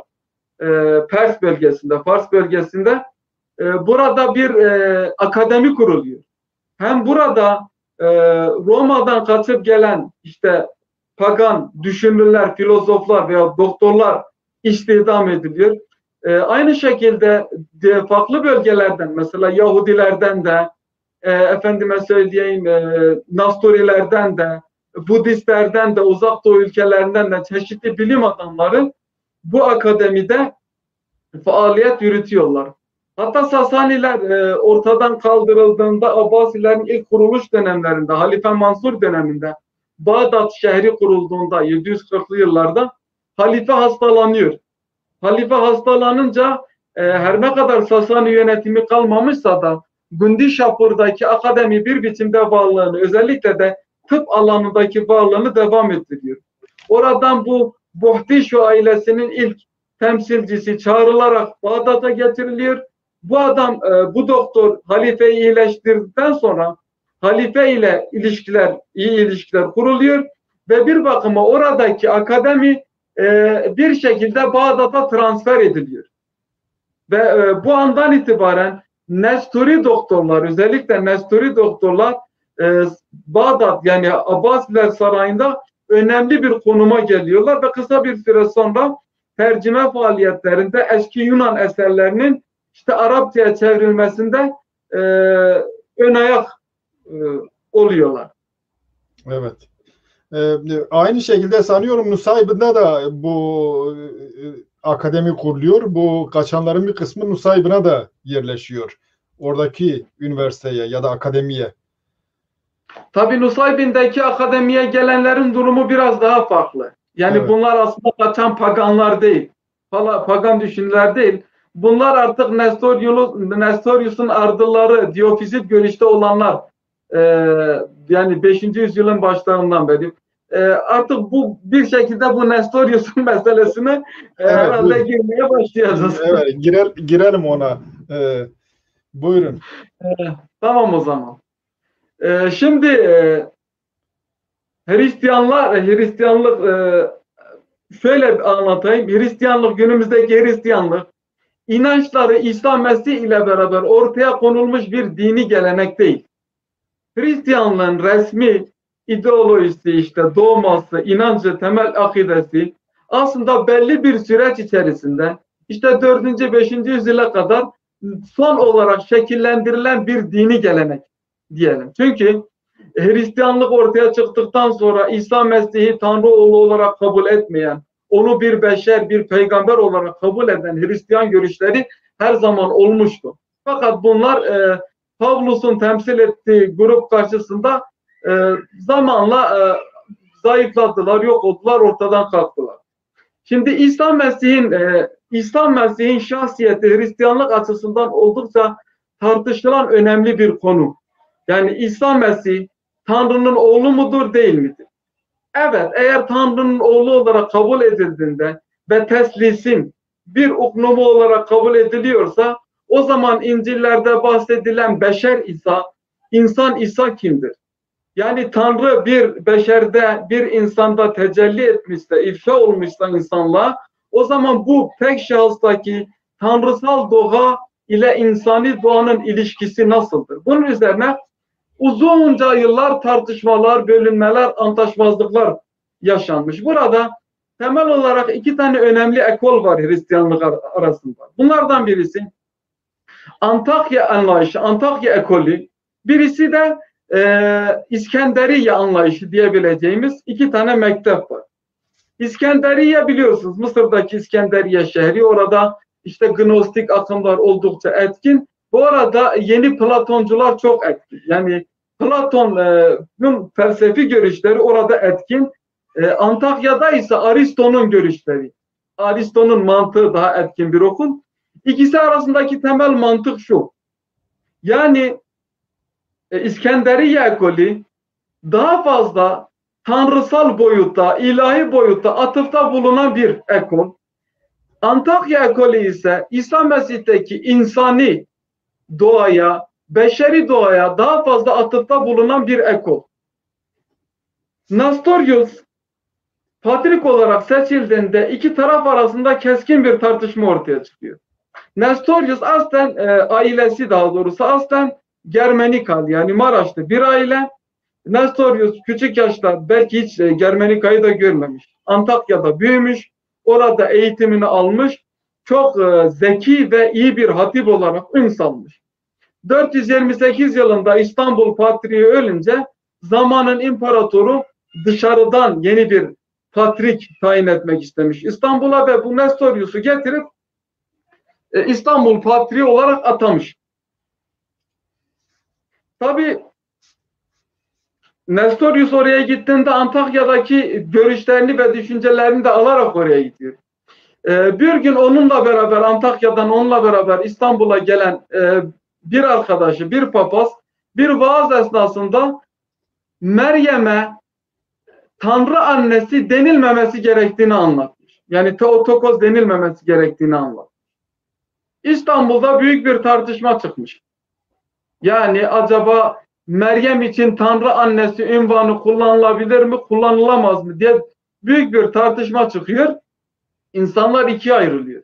Bunun üzerine Nestorius da bunu biraz daha durumu ortaya, yani açıklamaya çalışmış. Demiş ki yani Tanrı'nın bir insandan doğması mümkün değildir. Bunun için biz bu tabiri kullanmayalım ama istiyorsanız işte Mesih'in annesi diyelim. Meryem için Mesih'in annesi diyelim. Tabi bu tartışma bir şekilde ülkenin her tarafına yayılınca özellikle Antakya Patriği Krilos zaten politik nedenlere de dahil olarak İstanbul Patrikliliği ve bazı antlaşmazlıkları da olduğu için bu tartışmayı bir şekilde biraz daha da alevlendirerek yeni bir konsül düzenlenmesine sebep vermiş. Yani Roma Patriğini de kendi yanına çekerek İskenderiye Patriği ile Roma Patriği birlik olup Nestorius hakkında şikayetlerde bulununca, Nestorius'u afaroz edince ister istemez dönemin Roma İmparatoru işte Efes şehrinde bir konsül düzenlenmesini talep etmiş. Orada bir konsül toplanmış ve konsülde de aslında daha Roma ile Antakya delegeleri de gelmeden, çünkü 4-5 tane patriklik bölgeleri var ve bu konsülde her patriklik bölgesine ait piskoposların orada hazır olup tartışıp bir konuyu, teolojik bir konuyu vuzuha kavuşturmaları gerekiyor. Fakat Nestorius orada hazır, İskenderiye şeyi de gelmiş, delegeleri de gelmiş, patrikleri Krilos ile beraber. Fakat Roma delegasyonu ile Antakya delegasyonu daha gelmemiş. Krilos hemen toplantıyı, konsili, oturumu başlatmış. Nestorius ise buna katılmamış, diğerlerini bekleyelim diye. Ve hemen kısa bir süre içerisinde Nestorius'u ve öğretilerini bu öğretisinde afaroz ederek Nestorius'u görevden alıyor. Antakya delegasyonu oraya geldiğinde bunlar bu sefer karşıt bir işte manifesto veyahut kararlar alıp onlar bu sefer Krilos'u görevden alıyorlar.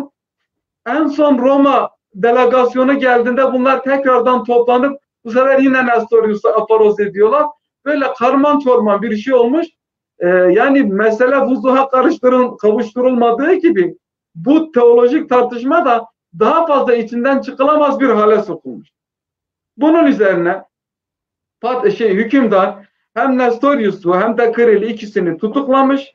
Fakat Nestorius çok politik yönü olan bir adam değil. Fakat Kril ise buna karşın cin fikirli bir insan. Yani çeşitli rüşvetlerle bir şekilde kendisini serbest bıraktırıyor ve kendi taraftarı olan, kendi düşüncelerinde olan birisini İstanbul Patriği olarak seçtiriyor. Ve Nestorius da Mısır çölüne sürgün ediliyor. Sürgün edilmiş.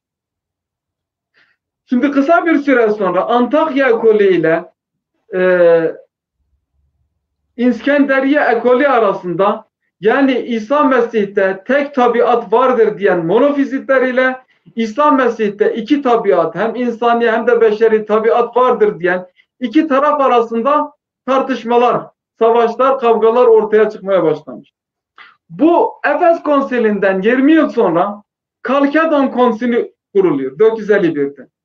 Bu konsilden yine Nestorius afaroz ediliyor, onun görüşleri kabul ediliyor ama kendisi afaroz ediliyor ve bu sefer monofizitler, yani Krilus'a bağlı Mısır ve Suriye'deki bütün monofizitler dışlanıyor. Bunlar devlete karşı işte nümayişlere başlıyorlar. İsyan hareketlerine başlıyorlar.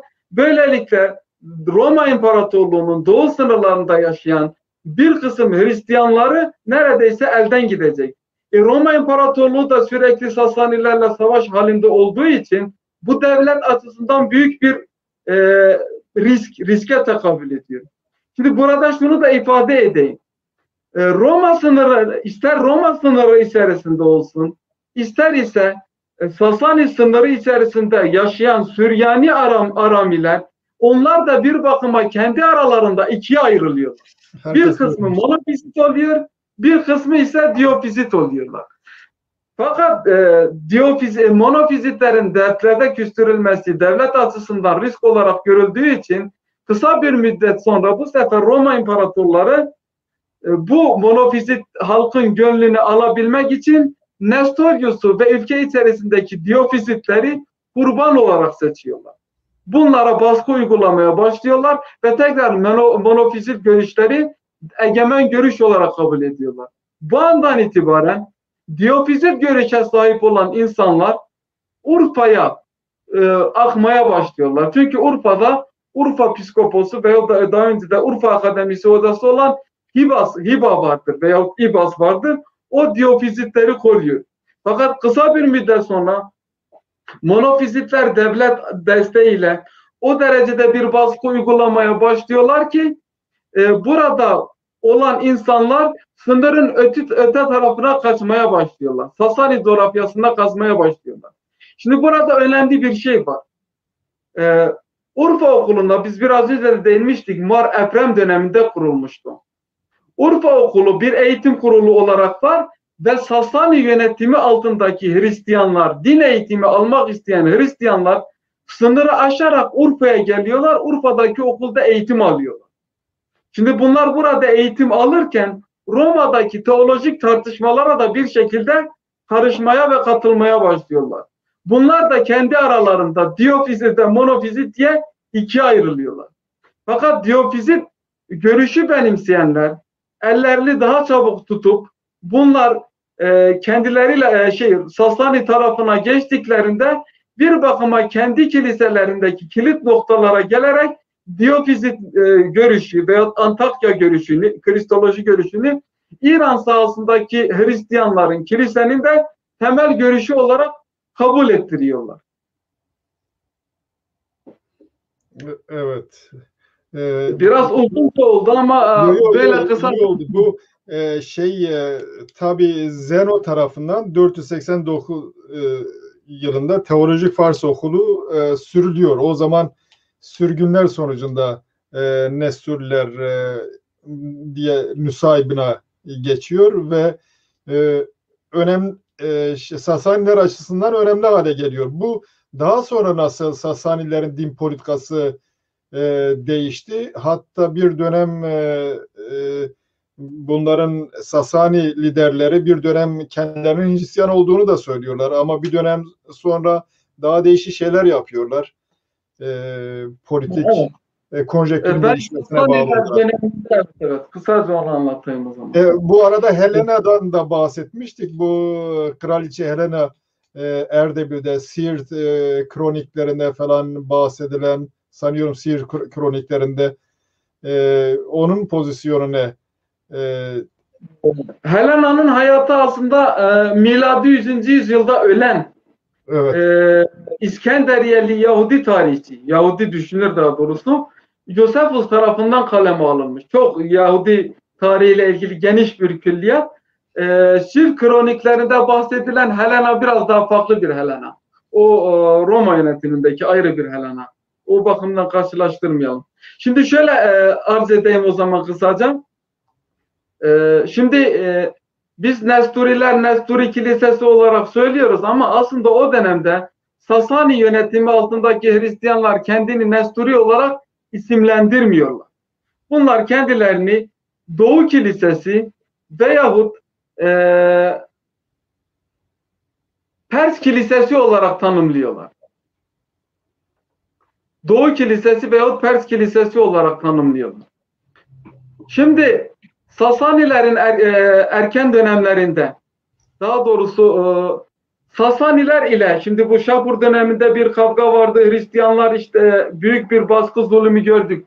Onu anlattık fakat o kötü durumlar geçtikten kısa bir süre sonra 2. Yezdigird döneminde Sasaniler ile Romalılar arasında bir antlaşmaya varıldı.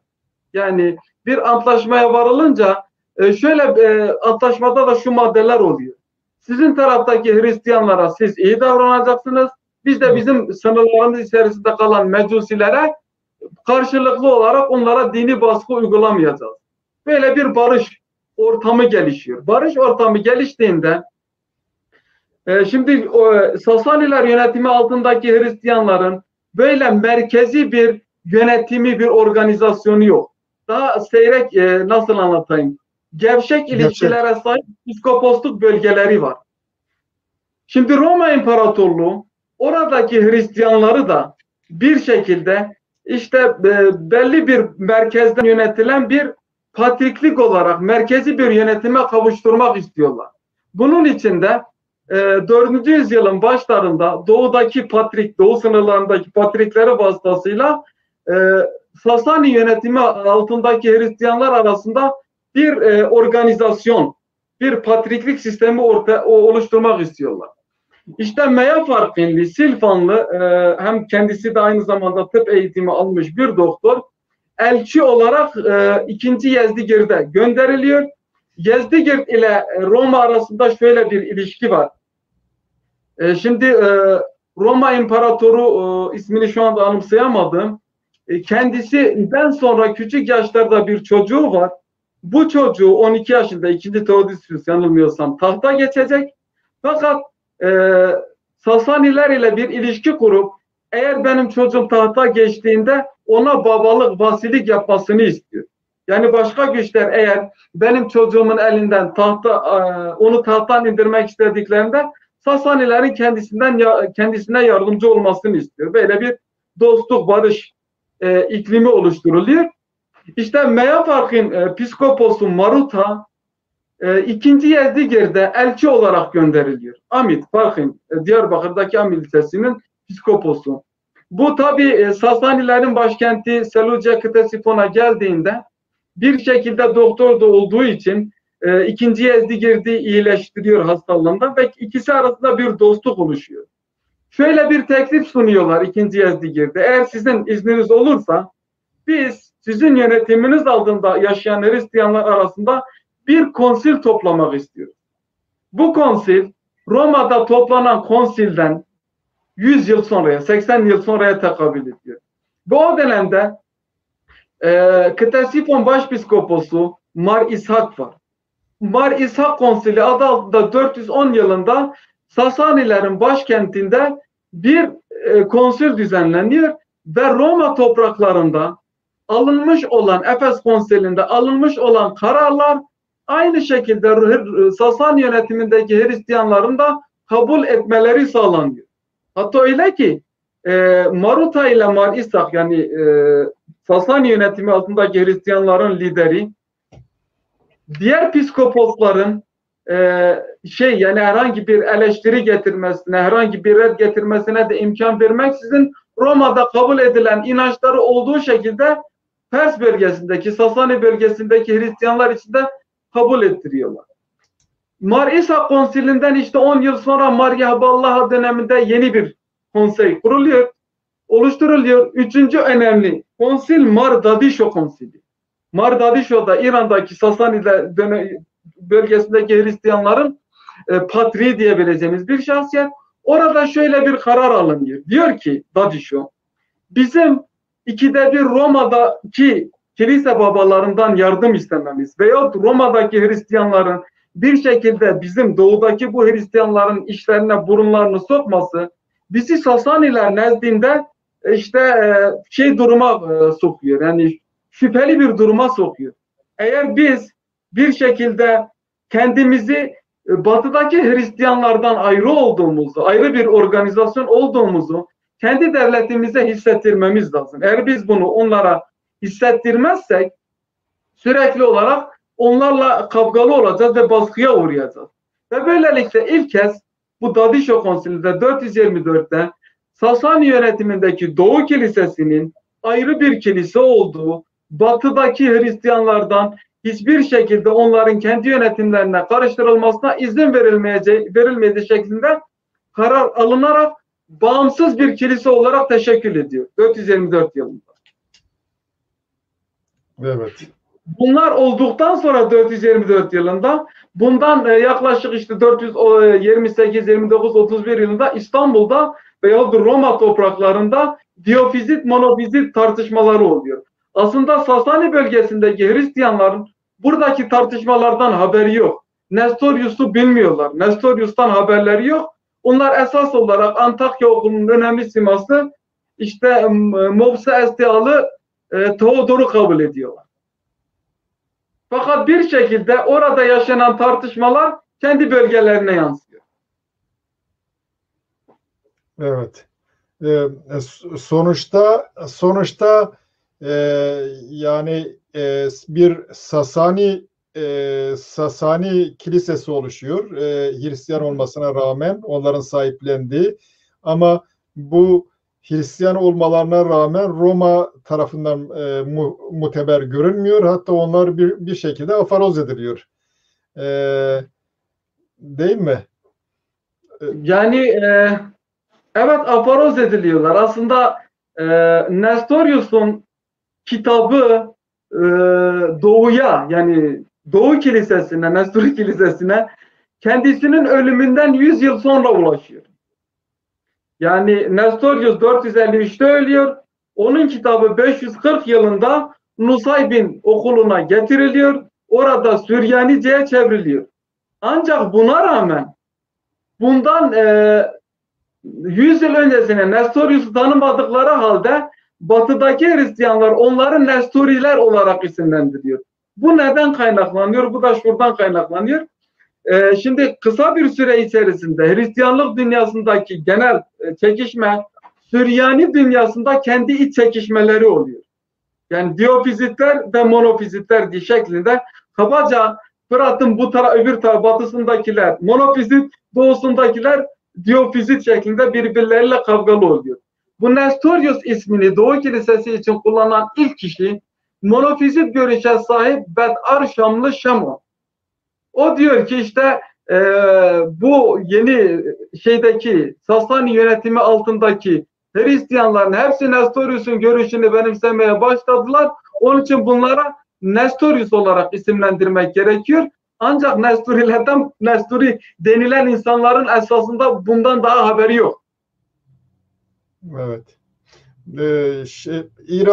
İran Nestori Kilisesi bir dönem sonra ilişkilerini tümden koparıyor. Sanıyorum bunda Mazdaizm dininden Hristiyanlığa geçen, buna rağmen İrani bazı şeyleri taşıyan din adamlarının da büyük bir etkisi oluyor. Evet, onlar da var. Evet.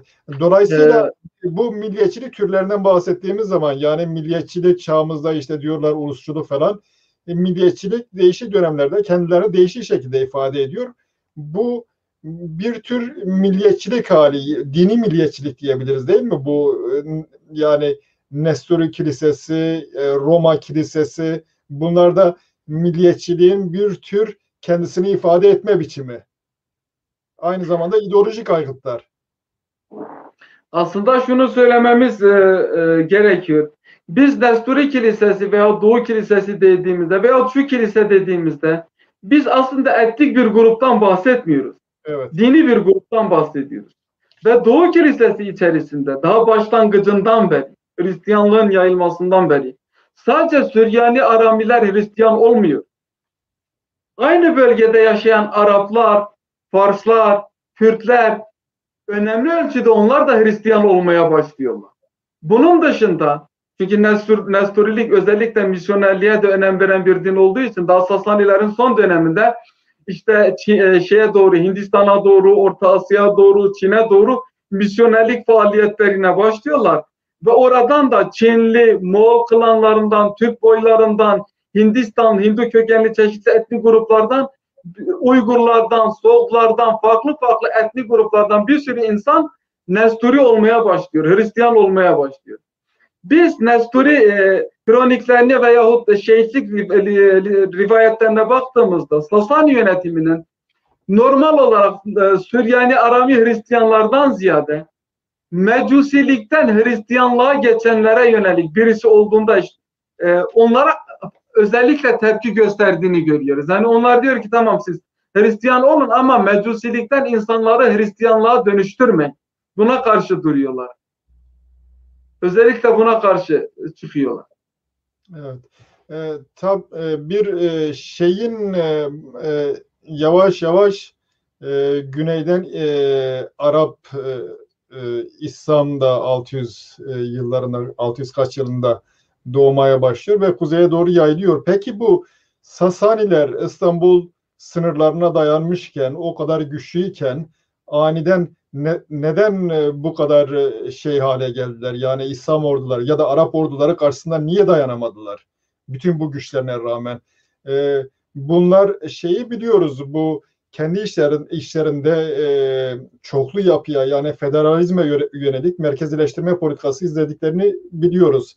Federalizmi ortadan kaldırıyorlar. Din olarak da tekleştirme yoluna gidiyorlar. Bunun dışında sınıf farkları son derece artmış. Ne dersiniz? Yani bunların her birisi bunun güçsüzlüğünün bir sebebi, güçsüz düşmesinin bir sebebi. Başka neyle açıklayabiliriz Sasanilerin güçten düşerek son derece güçsüz, onunla kıyaslanamayacak durumda olan Arap güçlerine yenik düşmesini nasıl açıklayabiliriz? Şimdi bunun birkaç boyutta sebebi var. Bunları birkaç boyutta ele alabiliriz tabii ama şöyle bir şey var. Savaş yorgunluğu. Şimdi 2. Hüsrev döneminde, 2. Hüsrev 590-628 yılları arasında Sasanilerin hükümdarı. 2. Hüsrev döneminde Roma devletine karşı savaş ilan ediliyor. Ve bu savaş 20-30 yıl sürüyor. İlk esnada Sasaniler Mısır'ı İstanbul kapılarına kadar olan bütün bölgeleri denetimleri altına alıyorlar. Fakat bu yeni almış oldukları bölgelerde de monofizitler nüfus var. Monofizit nüfus da bir bakıma onların yönetimi altına girince 2. Hüsrev döneminde Nestoriler 2. arka plana atılıp monofizitler yani Batı Süryanileri veyahut Yakubiler ön plana çıkarılmaya başlandı. Bu dönemde Doğu Kilisesi'nin bir patrik seçimine izin verilmedi. 20 yıl boyunca Doğu Kilisesi patriksiz kaldı, meydan monofizitlere kaldı tabiri caizse. Şimdi 20 yıl boyunca oralara kadar gitti, ilerledi. Fakat daha sonra Heraklius Roma tahtına çıkınca, kilisede büyük bir destek verince Heraklius'a bu sefer karşı atağa geçildi ve neredeyse Sasanilerin başkentine kadar gelinerek bütün topraklar alındı. Bu savaş 20 yıl sürdü. Bu savaş her iki taraftan da büyük bir ekonomik kaybına, insan kaybına, bölgenin tarumar olmasına, bu düzenin bozulmasına, açlığın, sefaletin artmasına sebep verdi. Dolayısıyla 628'de işte 2. Hüsrev öldüğünde aslında neredeyse Sasani devleti sistemi çökmüştü, çöküş yaşıyordu. Tabii bu süre zarfında devlet yani din adamları sınıfı, mubedler oldukça yozlaşmıştı. Nasıl anlatayım? Yani toprakların büyük bir bölümü veyahut Sasani devletinin sahip olduğu yönetim alanlarının büyük bir bölümü sınıfsal olarak halktan alınarak bu mubedlere vakıf olarak verilmişti. Yani bütün giderler bu din adamları sınıfına gidiyordu. Bu da insanlarda büyük bir tepki topluyordu. Bunun dışında Hristiyanlığın Sasani toplumu içerisinde bir genişlemesi var. Sadece Hristiyanlığın değil, Mazdakilerin de. Mesela Mazdakiler. Kuba döneminde Mazdakiler ortaya çıktığında insanlar Mazdak'e büyük bir teveccüh gösteriyorlar. Hem Hristiyanlar hem de Mecusi din adamları Mazdak'in bu kadar genişlemesinden, işte ikinci Kuba tarafından desteklemesinden ürküyorlar. Hristiyanlar ile Mecusiler beraber Mazdak'ı destekleyen ikinci Kuba'nın işte o yönetimin ortadan kaldırılması için beraber hareket ediyorlar ve Kuba tekrar geldiğinde de Mazdakiler tekrar ikinci Kubadan Mazdakiye ve Mazdaizm görüşüne destek vermeyeceğine dair söz aldıktan sonra onu desteklemeye başlıyorlar. Bu bakımdan İslam ortaya çıktığında hem askeri olarak büyük bir çöküş, dağılış, hem ekonomik olarak büyük bir çöküş, hem de toplumsal yolsuzluk açısından büyük bir çöküş bulunmaktaydı. İkinci Hüzrev'den sonra tahta çıkan hükümdarlar, yani nasıl anlatayım, 14 yıl daha dayandı Sasani Devleti 2. Hüzrev'den sonra, 628'den sonra. Bu süre içerisinde 12 kişi tahta çıktı. Bu istikrarsızlığın durumunun ne kadar büyük olduğunu ortaya koyuyor. O tahta geçen hükümdarlardan bir iki tanesi de Hristiyanlığı kabul edenler. Evet. Yani büyük ihtimal eğer İslam çıkmasaydı Sasani yönetimi ya Hristiyan olacaktı ya da Roma'ya bağlı daha kötü bir duruma düşecek. Evet. Evet, bu Mazdakçıların bir özelliği tabii sosyal reformist olmaları. Yani bir bakıma sosyalist tabii. Timden özel mülkiyeti kaldırmak istemiyorlar ama eşitlik yanlısılar. Yani bunu da ifade etmek gerekir. Şimdi Mazdak ve onun taraftarlarıyla ilgili tarihi bilgileri bize anlatanlar aslında ona karşı olanlar. Evet, ve dolayısıyla olabildiğince de onu kötü bir şekilde tanımlıyorlar. Aslında Mazdak'in tam olarak tamam işte sosyal adaleti savunduğunu kabaca biliyoruz ama esas olarak öğretisinin tam olarak ne olduğunu bilmiyoruz. Daha sonraki Hürremiler döneminde Neo-Mazdaki hareketler vasıtasıyla genellikle onu tanıyoruz ama şöyle bir şey oluyor. İçeride baskı o kadar artmış ki mesela İslam geldiği zaman bu Mazdakçılarla Maniciler bir rahatlama görüyor. Hatta Manicilere Sasaniler dönemine kadar baskı yapılmıyor. Daha sonra onlar mesela dağlara falan kaçmaya başlıyorlar. Öyle bir durum var. Bizim şimdi zamanımız az kaldı. O zaman şöyle biraz daha ilerisine uzansa bundan hareketle onlardan sonra İslam egemenliği başladı. İslam egemenliğin tabii bütün Hristiyanlığı ya da bu Gnostik dinleri ortadan kaldırmadı. Zaten onlara da ehli kitap olarak görüyordu. Daha sonra Türkler geldi. Bu Osmanlıların kuruluş hikayesinde mesela bu Abdalen Rumi Türkçe'de söylenmiyor. Ya Farsça ya da Kürtçe Abdalen Rumi çeşitli akımlar var. Bunları maniciliğin ya da gnostik akımların bir devamı olarak görebilmek mümkün mü? Biraz farklılaşmış olsa bile. Yani dinler tarihinde paralel olgular vardır. Evet. Neticede dine muhatap olan insan olduğu için aynı şeyi, aynı olguyu farklı veçelerle de olsa farklı şekillerde, farklı dinlerde görebiliyoruz. Mesela İslam'da tasavvuf ise işte Batı'da biz buna mistisizm diyorsak aslında temel esprisi aynı duygudan, aynı bakış açısından kaynaklanan bir şey.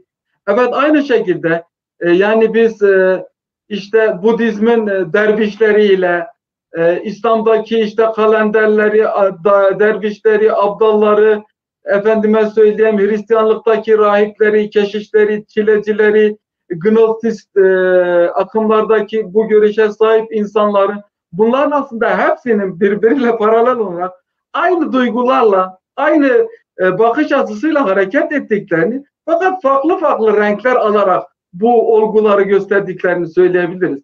Yani aynı şeydir aslında işte bir Alevi dervişin, bir İslam'daki tarikat dervişinin hareket ettiren aslında temel espri aynı şeydir. Budizm'deki bir guruyu atıyorum, Hristiyanlıktaki herhangi bir keşişi. Tabii o Budizm'deki ahlak öğretisi mesela geçmiş diyelim Hacı Bektaş'ın ahlak öğretisinde eline beline dinle diyorlar ya tabi Zerdüştlükten gelen kesimi de var. Onların daha fazla kuralı var. Bunlar daha azaltmış ama birbirinin devamı nihayet öyle. Aynen birbirinin devamı. Birbirinin devamı. Tabii biz bu Hristiyanlar içerisinde bir sürü tartışma, çekişme, kavgadan bahsettik. Aynı şey İslam içerisinde de yaşanıyor ama Selçuklar döneminde galiba zirveye çıkıyor bu dış müdahaleyle birlikte. Her tarafta kavga, dövüş. Biraz ben dün baktığım zaman şeyi düşündüm. 12 Eylül öncesinde sol fraksiyonların çatışmasına benziyordu. 30-40 tane işte değişik değişik fraksiyon, her birisi bir şey diyor. Bundan da bazı güçler faydalanabiliyor tabii. Bu bölünmeden, şeyden, birbirini dinlememekten, radikalizmden, değil mi? Evet. Şimdi İslam yönetimi dönemine gelecek olursak, evet mesela hem Nestoriler açısından hem de işte monofizitler açısından veyahut Mısır'daki Kıpti Hristiyanlar açısından olumlu bir işleve sahip olduğunu söyleyebiliriz. Şu açıdan. Çünkü onlar mesela monofizitler Roma yönetiminden ciddi bir baskı görüyorlardı. Bir şekilde Müslümanlar gelip onların bölgelerini aldığında bunlar bu bölgelerin alınmasını da kolaylaştırdılar monofizitler. Hakeza işte Sasani coğrafyası da yani 10-15 yıllık gibi kısa bir süre içerisinde çok rahat bir şekilde Müslümanların eline geçti. Fakat bu şu var, biz Bizans ile Abbasi döneminin sonuna kadar Müslümanlar ile Hristiyanlar arasındaki sınıra baktığımızda arada çok doğal bir sınır olduğunu görüyoruz ve bu sınırın böyle çok çabuk bir şekilde değişmediğini, 500-600 yıl boyunca da aynı şekilde bu sınırın varlığını görüyoruz. Bu çok önemli bir şey. Niye önemli? Şimdi Yahubilerin yaşadığı işte Suriye bölgesi, Kıptilerin yaşadığı Mısır bölgesi, Filistin bölgesi genelde oradaki Hristiyanlar Roma yönetiminden rahatsızlar. Dolayısıyla Müslümanlar geldiğinde onların işini kolaylaştırıyor. Fakat Roma ile beraber hareket eden Hristiyanların mıntıkasına geldiğimizde işte kabaca Urfa Antakya hattının Malatya'nın batısının ötesine geldiğimizde ise İslam orduları, Müslüman Araplar oraları geçemiyorlar. Niçin? Çünkü orada onların işini kolaylaştıran bir toplumsal zemin yok. Dolayısıyla eğer bir yerde sizin orada kalıcı olmanızı sağlayabilecek bir toplumsal zemin yok ise ilerlemeniz mümkün değildir ve haliyle orada durursunuz. Yani gider alırsanız bile 2 yıl sonra tekrar geri alınacak o bölgeler. Ama Suriye, Filistin, işte Mısır o bölgedeki Hristiyanlar ise var olan durumdan memnun oldukları için o bölgelerin tekrar şeyden alınması bir bakıma oradan işte İslam yönetiminden ayrılmak için herhangi bir harekette bulunmuyorlar. Çünkü yeni yönetim onlara daha fazla haklar tanıyor. Fakat ufak bir şey eklemek istiyorum. Süryani kökenli Hristiyanlar için ister Yakubi ister Nesturi olsun, İslam ilk olarak ortaya çıktığında onların zihninde İslam ayrı bir din olarak görülmüyor. Onlar yeni bir siyasi yönetimle karşı karşıya olduklarını zannediyorlar. Fakat kısa bir süre sonra aslında bir din ile karşı karşıya kaldıklarını ve bu dinin böyle kolayca buradan ayrılacak bir gibi görünmediklerini anlamaya başlıyorlar. İkinci anladıkları önemli şey ise biliyorsunuz Hristiyanlıkta misyonerlik var. Dinini yeni alanlara, yeni kişilere ulaştırma, yeni müntesipler kazanma. İslam'ın da tıpkı kendileri gibi işte tebliğ diyorlar İslam'da.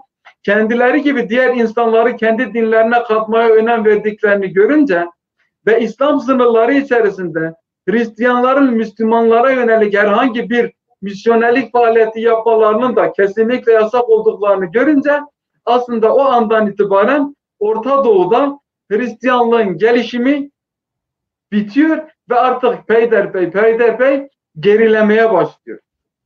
Yani bu büyük kesimdeki Hristiyan nüfusu hem Sasani'den hem de Roma bölgelerinden İslam yönetimine katılan Hristiyan nüfusu 100, 200, 300 yıl içerisinde peyderpey azalmaya başlıyor. Buna alternatif olarak bunlar işte Orta Asya yani Müslümanların bulunmadığı Orta Asya, Hindistan'a yönelik misyonerlik faaliyetlerini arttırmaya başlıyorlar. Evet. Bu Yakubilerle şeyler arasındaki fark ne? Nesturler arasındaki? Yahudiler dediğimiz biraz önce bahsettiğimiz monofizitler. Onlar daha sonra Monofizit. Yahudiler olarak adlandırıldı. Evet. Tabii şeyin şöyle bir şey de var. Yani İslam'a geçmeyi teşvik eden nedenler de var. Zira İslam'a geçmediğin zaman cizye, haraç gibi şeyler var. Dolayısıyla din değiştirdiğinde avantajlı duruma geçiyorsun. Yani bu gibi nedenler de var tabii. Şimdi cizyeden muaf olmak için olabilir, herhangi bir dünyevi şey elde edebilmek için olabilir, korkudan olabilir, şu da olabilir. Ama bütün bunların dışında da İslam'ın da kendisine göre önemli bir cazibesi var bir din olarak. İnsanların çoğu severek, isteyerek de o dini kabul edebiliyor. Bu Evet. nitekim bu durum Süryani kaynaklarında da geçmiş. Hatta birçok kaynakta e, şöyle bir şey söylüyor. Yazarı şu anda anımsayamadım. Ben hayret ediyorum bizimkilere diyor. Kendilerine hiçbir baskı uygulanmadığı halde Saracenlerin dinine geçtiler. Yani Müslümanların dinine geçtiler deniliyor. Yani o etkiler de var fakat normal şey olarak kendi isteğiyle de gitmek de var. Tabii Zerdüştlük söz konusu olduğunda mesela İslam çoğu kurallarını Zerdüştlük'ten almış. Mesela Sırat Köprüsü'nden tut, 5 vakit namazdır, ne bileyim bir dizi meleklerdir, bir sürü şey. Dolayısıyla bir sürü Zerdüşt açısından İslam'la karşılaştığı zaman bu bizimkine çok benziyor diyerek rahatça bir geçiş de sağlıyorlar. Evet yani bunlar da oluyor. Yok değil. Bunlar da var.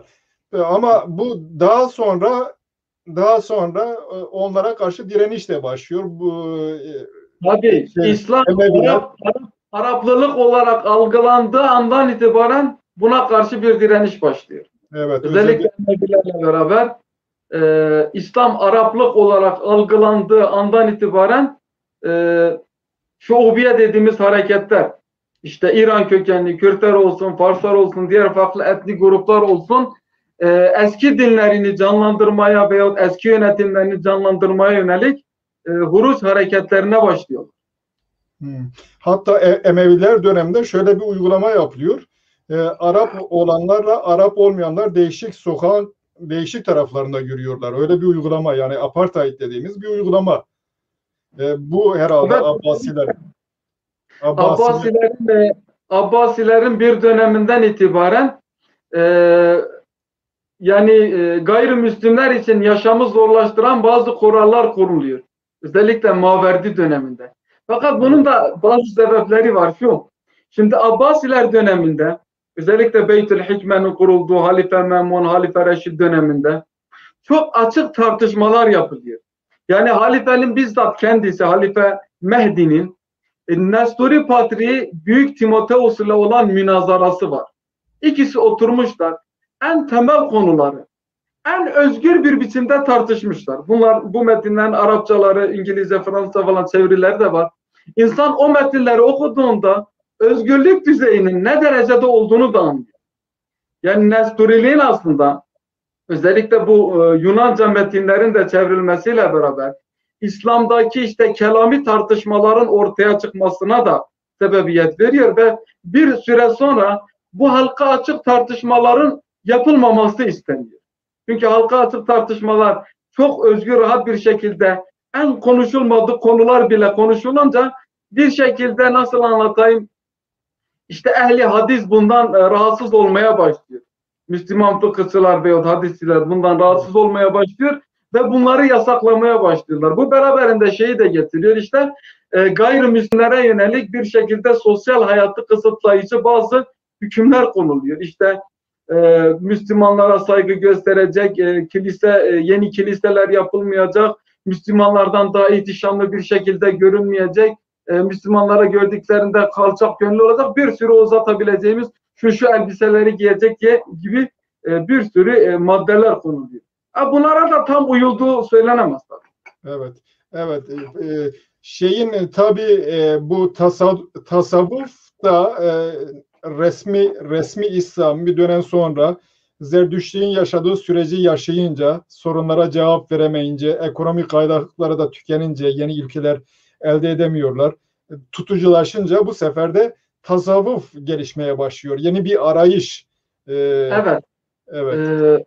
Oraya kısaca değinebiliriz. Şimdi oraya Evet, kısaca. geçmeden önce özellikle Büyük Selçuklular veya Moğollar döneminde. Evet, Moğollar dönemi Nesturiler açısından oldukça kritik bir döneme tekabül ediyor.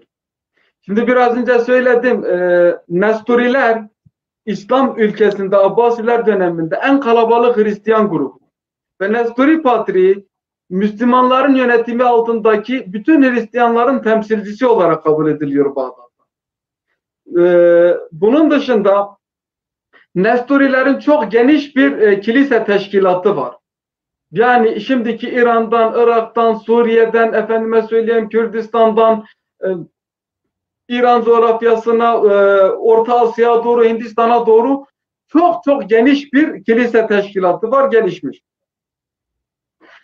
Fakat Moğollar ortaya çıktığında, Moğollar döneminde, Moğollar geldiklerinde bölgeye doğru, Moğollar arasında Hristiyan olan unsurlar vardı. Daha önce misyonerlik vasıtasıyla orada Hristiyan yapılan insanlar vardı.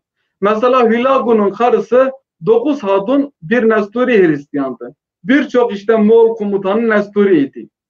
Bu yeni gelen Hristiyan unsurların da içerisinde etkin olduğu Moğollar tarafından Abbasiler ortadan kaldırıldığında ve neredeyse bütün İslam ülkeleri Moğolların yönetimi altına girdiğinde Moğollar arasında şöyle bir umut doğdu. Nesturiler arasında şöyle bir umut doğdu.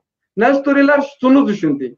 Eğer biz Moğolları Hristiyan yapabilirsek, onlar Hristiyan olurlarsa tıpkı şeydekiler gibi Roma'daki işte Konstantin'in Hristiyan olup bütün Roma devletini Hristiyan yapması gibi biz de kendi Konstantin'imizi ortaya çıkarabiliriz.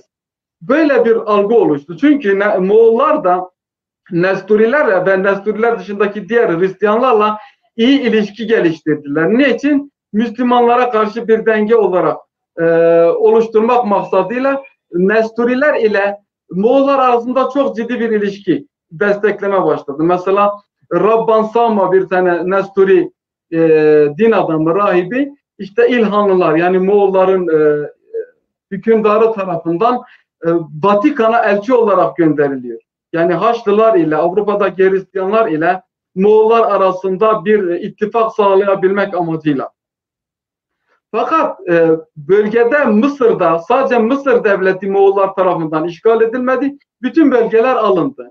Bu Moğolların yönetiminde olan Müslümanlar arasında şöyle bir duygu oluşturdu. Yani Nesturiler arasında. Nesturiler Moğollar ile işbirliği içerisinde bizim ülkemizi aldılar. Dar zamanda bize sırtlarını çevirdiler. Bu ister istemez Müslüman toplum ile Nesturiler arasında ilişkileri bozdu. Nesturiler de bir bakıma Moğol devletinin işte çünkü onlardan bir iki tane hükümdarları Hristiyan oldu. Meraka'da hüküm sürerken bu ilişkiye çok fazla bel bağlayarak Müslüman toplumlarla ilişkilerini bozdular. Özellikle Erbil'de, Musul'da ve Merak Tebriz bölgesinde. Mesela şunu anlatmaya çalışayım durumu aktarabilmek için. Musul ile Erbil'e Nesturi 2 tane vali atandı. Bak, tarihte ilk kez 2 tane Nesturi vali doğuda Nesturilerin olduğu bölgeye atandı. Ve bununla beraber bunların Hristiyanlardan oluşan bir askeri güçleri oldu. Yani politik olarak farklı bir havaya büründüler. Fakat İlhanlılar Moğollar üzerinde özellikle Müslümanlar ile Hristiyanlar çatışmaya başladılar. Nesturiler onları Hristiyan yapmak için Moğolları Müslüman yapmak için didişmeye başladılar. Zaten İlhanlar 50-60-70 yıl hüküm süren bir devlet. En sonunda mücadeleyi Müslümanlar kazandı. İlhanlılar Müslüman oldu. İlhanlılar Müslüman olunca Nesturi yönetimi derin bir boşluğun içerisinde düştü. Evet, yani Nesturi Kilisesi'nin tasfiyesi ya da o Evet, dönemle birlikte mi başladı? dirilemenin başlangıcı bu andan itibaren başladı. Peki Osmanlılar döneminde güçleri nasıl Nesturi Kilisesi'nin? Osmanlılar Şimdi henüz epey güçlüler. hayır, Moğollardan sonra özellikle Timur döneminde yani daha doğrusu Orta Doğu'da Abbasiler ortadan kalktıktan sonra ortaya bir sürü devlet ortaya çıkmaya başladı. Evet. Kargaşa arttı, kaos arttı, gidiş gelişler, bölgeler arası gidiş gelişler durmaya başladı. Timurlular döneminde Moğol Kilisesi artık uzak bölgedeki kendi nesturileriyle ilişkileri koptu. Onlara ne oldu haberimiz yok. Dolayısıyla Moğol döneminden işte Osmanlı Safevi döneminin başlarında Nesturilerin yaşamış olduğu bölgeler kabaca Diyarbakır'dan Tebriz'e, oradan da Bağdat'ın üçgenine. Biraz daha zaman geçince bu sefer Sirt'ten Urmiye'ye, Urmiye'den Musul'a kadar olan Dağlık Kürdistan bölgesinde sayıları kaldı. 16. yüzyılda yani Orta Asya'daki veyahut İran'daki veyahut Güney Irak'taki bütün Nesturiler akıbeti ne oldu hakkında bir şey de bilmiyoruz ama onlarla bir şekilde irtibat kopuldu ve artık onlar kalmadılar. Sadece Kuzey Mezopotamya'da, Hakkari Dağlık bölgesinde, Urmiye'de var olan Nesturiler kaldılar. 16. yüzyılda şöyle bir şey oldu. Katolik misyonerler Nasturiler arasında sızmaya başladılar ve Nasturilerden bir kısmı Katolik oldu. Böylelikle Nasturi Kilisesi 16. yüzyılda ikiye ayrıldı. Sulaka denilen bir piskopos ayrıldı. Orada da şöyle bir şey oldu. 1318 yılından itibaren Nasturi Kilisesi'nin merkezi işte Erbil'e, Musul'a taşınmaya başladı ve bu dönemde Nesturi piskoposluk sistemi seçim usulüyle yapılmadı. Aynı ailede yani Marşamon ailesinde kalmaya başladı. Bu aile işte abiden kardeşe veyahut amcadan yeğene geçmeye başladı. Orada da ataerkil bir patriklik sistemi oluştu. Evet. 16. yüzyılda 8 yaşındaki bir tane çocuğun patrik olması gerekiyor. Bu Natar Kursi'ye göre piskoposlardan bazıları bunu kabul etmediler. 8 yaşındaki çocuk nasıl bize patriklik yapar diye Sulaka ismindeki Akreli, Doğuk'un Akre ilçesinden oralı bir piskopos bir yolunu bularak Roma'ya gitti. Roma'ya bağlandığını kabul etti. Orada patrik olarak atandı ve Diyarbakır'a gelerek yeni bir kilise kurdu. Bunlara Keldaniler denildi. Fakat bu Sulaka şeye indi, Ahmediye'ye, Doğuk'un ilçesi Ahmediye indiğinde Nesturi Patriği'nin teşvikiyle Bahdinan Emiri tarafından yakalanıp öldürüldü. Evet. Ama ilk olarak Nesturi Kilisesi ikiye ayrıldı. Aradan bir 100 yıl geçtikten sonra bu sefer 3 kola ayrıldılar kendi aralarında. Birisi Roma Kilisesi'ne bağlı Diyarbakır'da, bunlara Yusufiler deniliyor. Birisi Musul El-Koç'ta, bunlara Elialar deniliyor. Bir kısmı da Hakkari Koçanız köyünde. Bunlar 1689'da yani 17. yüzyılın sonlarında Koçanız, Hakkari bölgesine taşınmaya başladılar. 3 tane şey çıktı.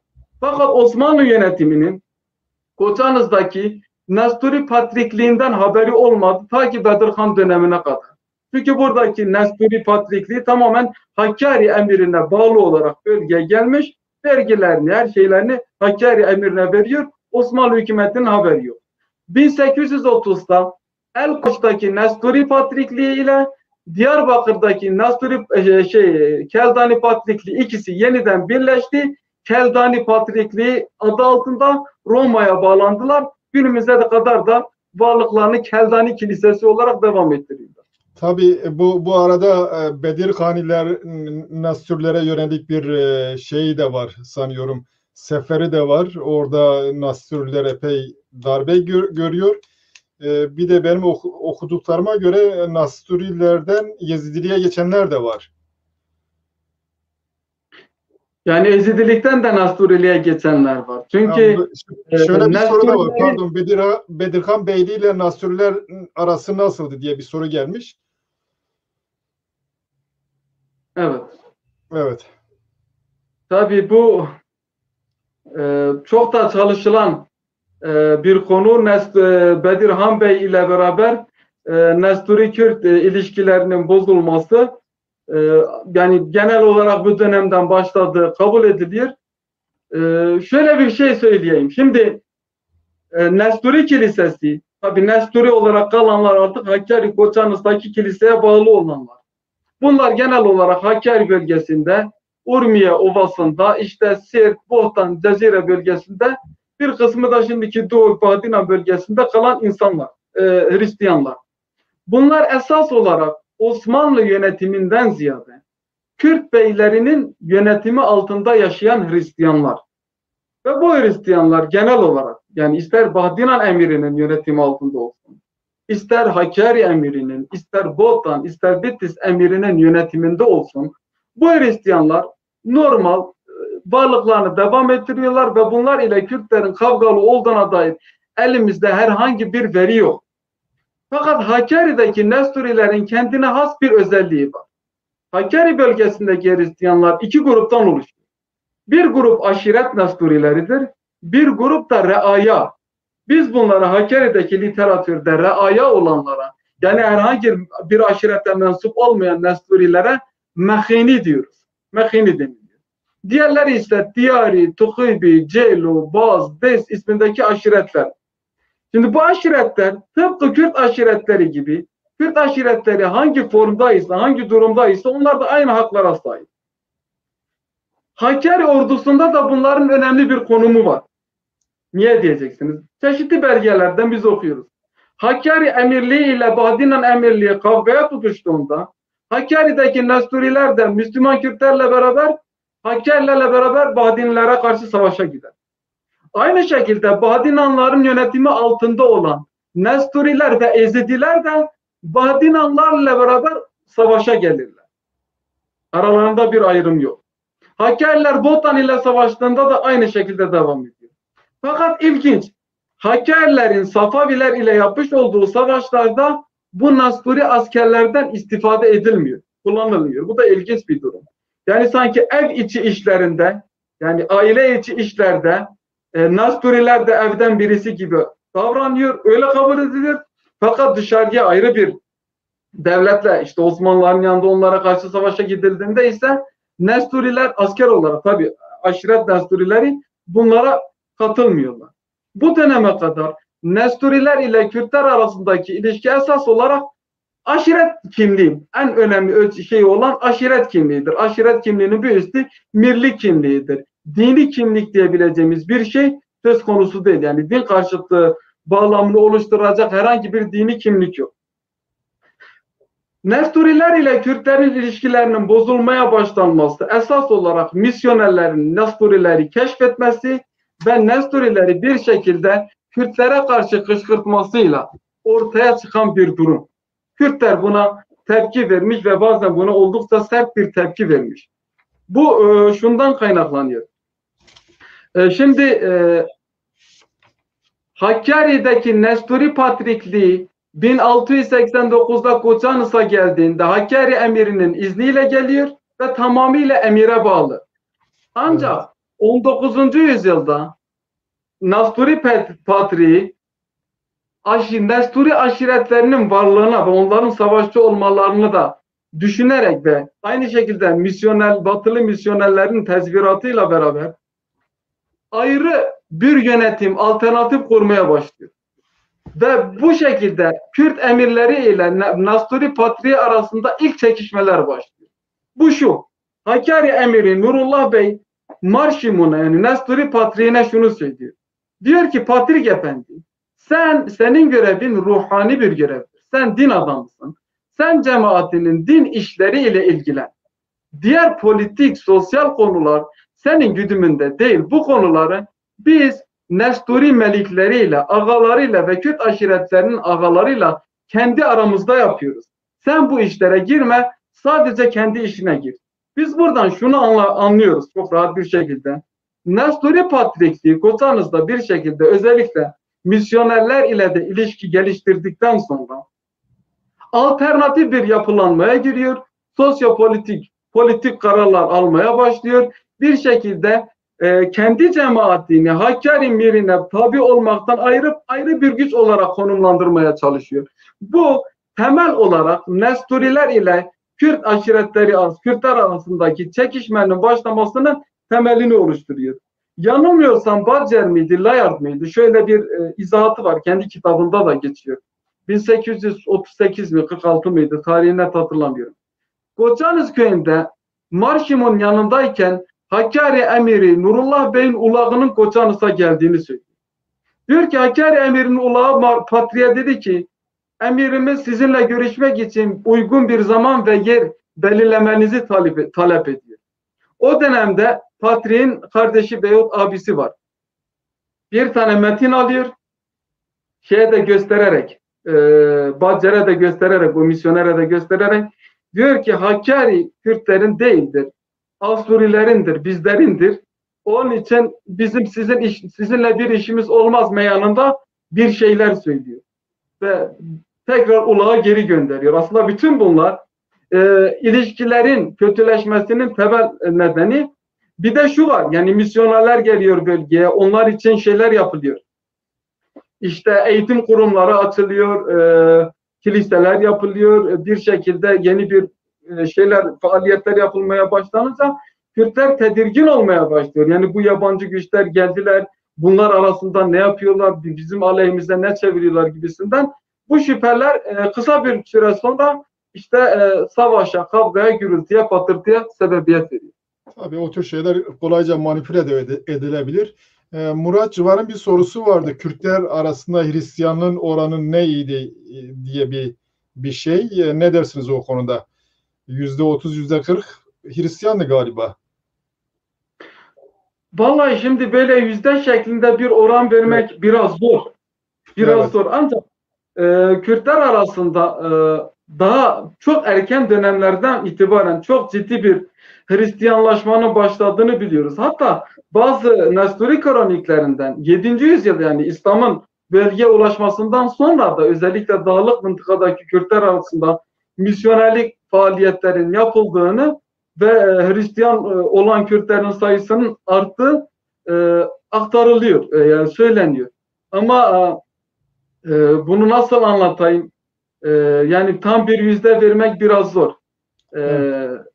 Fakat ben kısaca Moğollar dönemindeki bir şeye değinmek istiyorum. Şimdi ben bahsettim, Erbil ile Musul bölgesinde Nasturi valiler atandı ve onların Hristiyanlardan oluşan silahlı güçleri oluştu. Şimdi bu Hristiyanlar nasıl tavsif ediliyor? Bunlara Keyasye deniliyor. Keyasye dağlılar demek. Yani Süryanice dağlılar demek. Bunların işte bölgeye kuzeydeki dağlardan gelen Hristiyanlar oldukları, savaşçı, kavgacı oldukları ve obadaki bir bakıma Hristiyanların, Nesturilerin korunmasını üstlendiklerini aktarılıyor. Şimdi burada Keyasyeler ile ilgili açık bir etnik ifade ismi kullanılmıyor bunların ne olduğu. Bu söylediğim 1297-90'lı yıllar, 13. yüzyılların sonları. Fakat aynı yüzyılda Marco Polo Musul'a geliyor. Diyor ki efendim Musul'un kuzeyindeki dağlarda Kürtler denilen bir millet yaşamakta. Bu milletin bir kısmı Hristiyan, Nesturi Hristiyan veyahut Yakubi Hristiyan, bir kısmı ise Müslüman. Şimdi insanın aklına şu geliyor. Acaba yüksek dağlılar denilen bu Keyasya denilen bu Hristiyan unsurlar, savaşçı unsurlar, bunlar dağlık Kürt aşiretlerinden oluşan Hristiyanlar olabilir mi? Büyük ihtimalle onları işaret ediyor. Niye? Bar Havreus'ta ayrıca bir şey var. Bu Keyasya denilen dağlı Hristiyanların Araplara veyahut Müslümanlara müthiş hınçlı olduklarını ve Moğollar döneminde İslam yönetimi ortadan kalkınca pek çok Arap kanı, Müslüman kanı döktüklerinden bahsediliyor. Bak daha o dönemden itibaren Hakkari veya yani Musul'un kuzeyindeki Hakkari, Şırnak o bölgeler, o bölgedeki dağlarda Hristiyan aşiretlerin, önemli miktarda Hristiyan aşiretlerin olduğunu biliyoruz. Fakat elimizde yeterli belge olmadığı için acaba bu Hristiyan olan Kürtler ile Hristiyan olan diğer Müslüman olan Kürtler arasında nasıl bir ilişki vardı net bir şekilde bir şey diyemiyoruz. Bir şey daha eklemek istiyorum. Evet, bu 1910-11'li yıllarda Kürt aşiretleri raporunu hazırlayan bir yabancı vardı. Mark Sayko muydu neydi? Tam anımsayamadım. Evet Saykos. Şimdi bu adam özellikle Tillolu Şeyh Nasrullah ve diğer şeylerle konuşurken bu Nasturilerin kökeni hakkında Hakkari bölgesindeki Kürt ileri gelenlerine bazı sorular soruyor. Yani kim bu Kürt ileri gelenleri? İşte Hakkari'nin merkezi o zaman Elbak, Başkale'ydi. Orada Şeyh Hamid Paşa var Arvasilerden. Bir de Nehrili Şeyh Muhammed Sıddık, Şeyh Ubeydullah'ın oğlu. Kürt aşiretleriyle ilgili raporu hazırlarken Hakkari'ye geldiğinde bu ikisine soruyor. Bu Nasturiler kimdir? Siz bunlar hakkında ne düşünüyorsunuz diye. Onların şöyle cevap verdiğini söylüyor. Diyor ki aslında bizim bölgemizdeki Nasturiler iki kısma ayrılır. Bunların bir kısmı çok çok eski zamanlardan beri, yani daha İslam ortaya çıkmadan beri Müslüman olan Kürtler, Hristiyan olan Kürtlerdi. Günümüze kadar da Hristiyan olarak kalmışlar, Müslüman olmamışlar.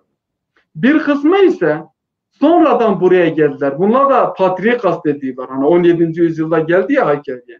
Ve bir bakıma Musul bölgesinden, Urmiye Ovası'ndan da çok sayıda Nasturi, özellikle Timurlar döneminde, işte Akkoyunlar döneminde o bölgeden kaçarak bu dağlık alana sığınmaya başladılar.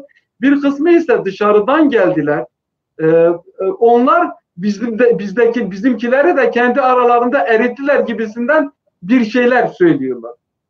Bu aslında çok önemli bir şey. Çünkü bizim şu anda bile Hakkari'de 50 yaş üstündeki bir insana işte Nesturilerin Asuri olduğunu, Arami olduğunu anlatamazsınız. Onlar Asuri'dir, Arami'dir, bu gibi şeyleri bilmezler.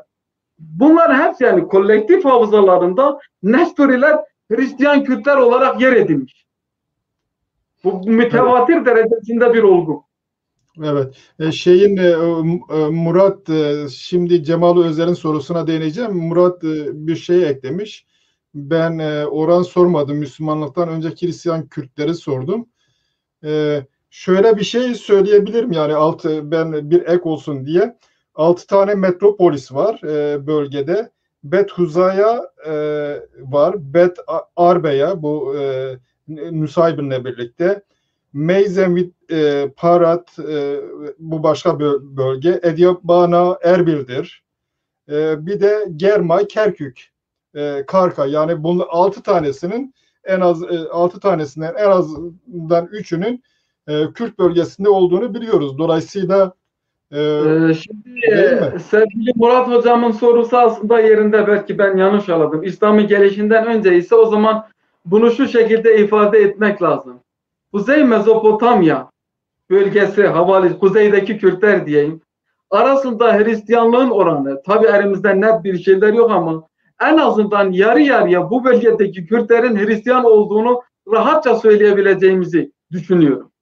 Fakat biraz daha güneydeki Kürtleri eğer gelecek olursak, onlar arasında Hristiyanlaşmanın çok az olduğunu, daha çoğunun hala Mecusilik ve onunla ilintili dini geleneklere girmiş olduklarını söyleyebiliriz. Bunu ne için söylüyorum? Şundan dolayı. Şimdi biraz önce siz de metropolitlik bölgelerinden bahsettiniz. Evet. İşte Bet Arbaya, Bet atıyorum Hadya, Bet Germaya, Bet Huzaya falan gibi bölgeler, burada Kürtler ile Süryani Arami toplumun konumunu biraz da açmamız lazım. Şimdi o dönemde, Hristiyanlığın ortaya çıktığı dönemde de Süryani Arami kökenli toplumlar ile Kürtler arasında böyle kesin bir hudut çizmek biraz zor. Özellikle mesela şöyle bir şey söyleyeyim.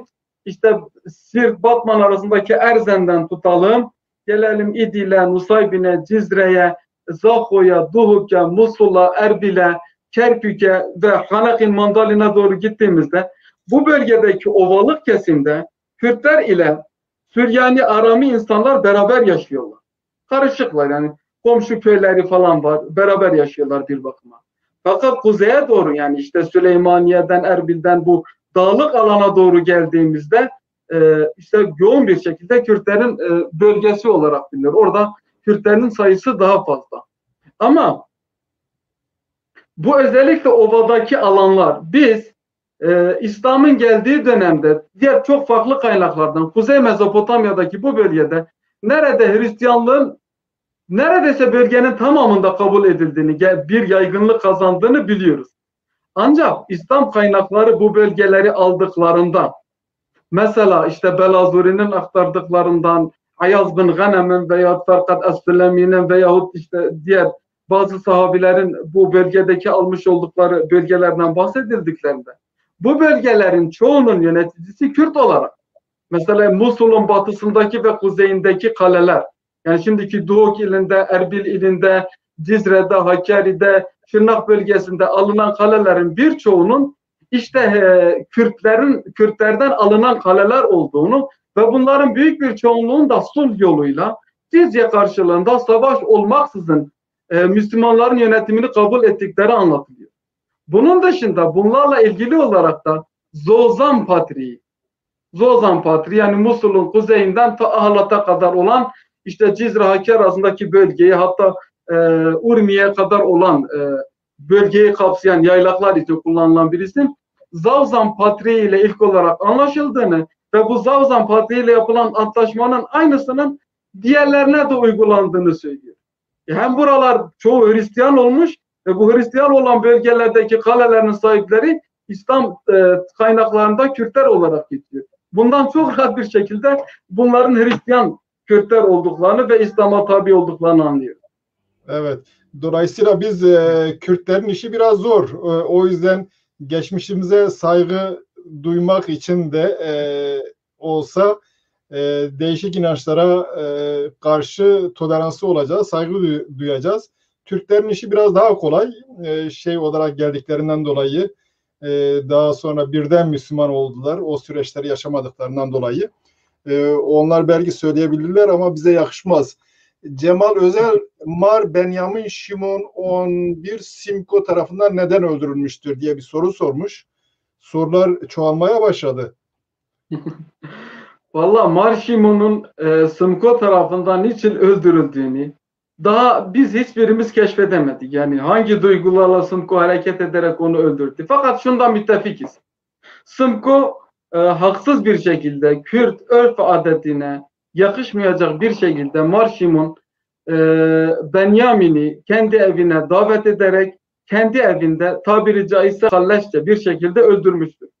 Bunun kabul edilecek bir tarafı yok. Fakat Simko'nun hangi saiklerle bunu yaptığını net olarak bilemiyoruz. Fakat şunu da ifade etmek istiyorum. Çünkü Simko, Şikayetli Simko Ağa'nın Mar Şimon'u öldürmesi dile oldukça dolandırılıyor. Biz de katılıyoruz. Bu doğru bir davranış değil. Fakat aynı şekilde Mar Şimon Mar Benjamin de 1915 yılında kendi amcaoğlu Nemrut Efendi sadece Mar Şimon'un savaş yani Rusya'nın yanında savaşa girme politikasını doğru bulmayıp eleştirdiği için, buna katılmadığı için Nemrut ile onun oğullarını, gelinlerini Koçanıs'ta öldürtmüştür. Yani bu da bir din adamına yakışan bir davranış değildir. Simko hakkında gösterdiğimiz hassasiyetin aynısını mazlum bir şekilde öldürülen Nemrut Efendi ve ailesi için de söylememiz gerekiyor. Bunu da ifade etmek istiyorum. Simko mutlaka Kürtleri de öldürmüştür yani.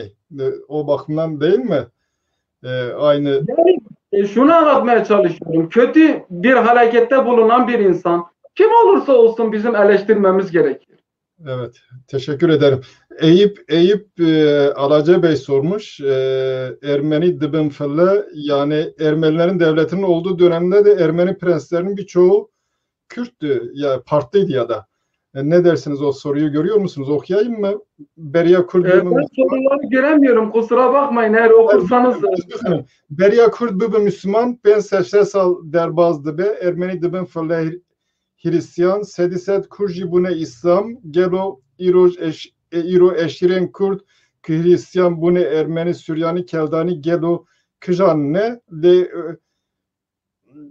kurji bune Hristiyan, yani zaten kalavükür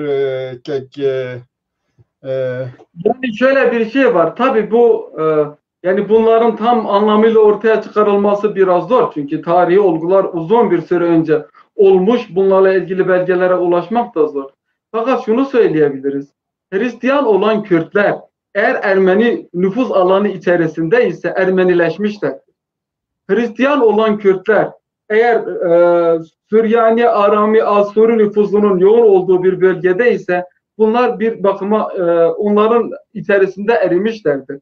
Çünkü eğer bir dini geleneğin kendine has bir literatürü yok ise, bu çok önemli, literatürü yok ise siz yani o literatüre girenler de bir şekilde asimile oluyor. Eğer Kürtçe bir Hristiyan literatürü yok ise, olmazsa ister istemez Hristiyan olan Kürtler bir şekilde ya kendi literatürlerini oluşturacaklar ya da Ermeni ile Süryani literatürü içerisinde yok olacaklar. Aynı şekilde Müslüman olan bir Ermeni de veyahut bir Süryani de, çünkü İslami bir Ermeni edebiyatı, dili veyahut literatürü yok. İslami bir Süryani dini literatürü oluşmadığı için Müslüman olan bir Süryani de otomatikman Kürtler veyahut Araplar, artık kimlere yakınsa onlar arasında asimile oluyor. Evet, biz Gürcüler arasında, Ermeniler arasında Kürt kökenli olan birçok Hristiyan var. Tarihte önemli görevleri, işte tarihin kayıt kuyutlarına girmiş Hristiyan Kürt şahsiyetler var. Bunları biliyoruz.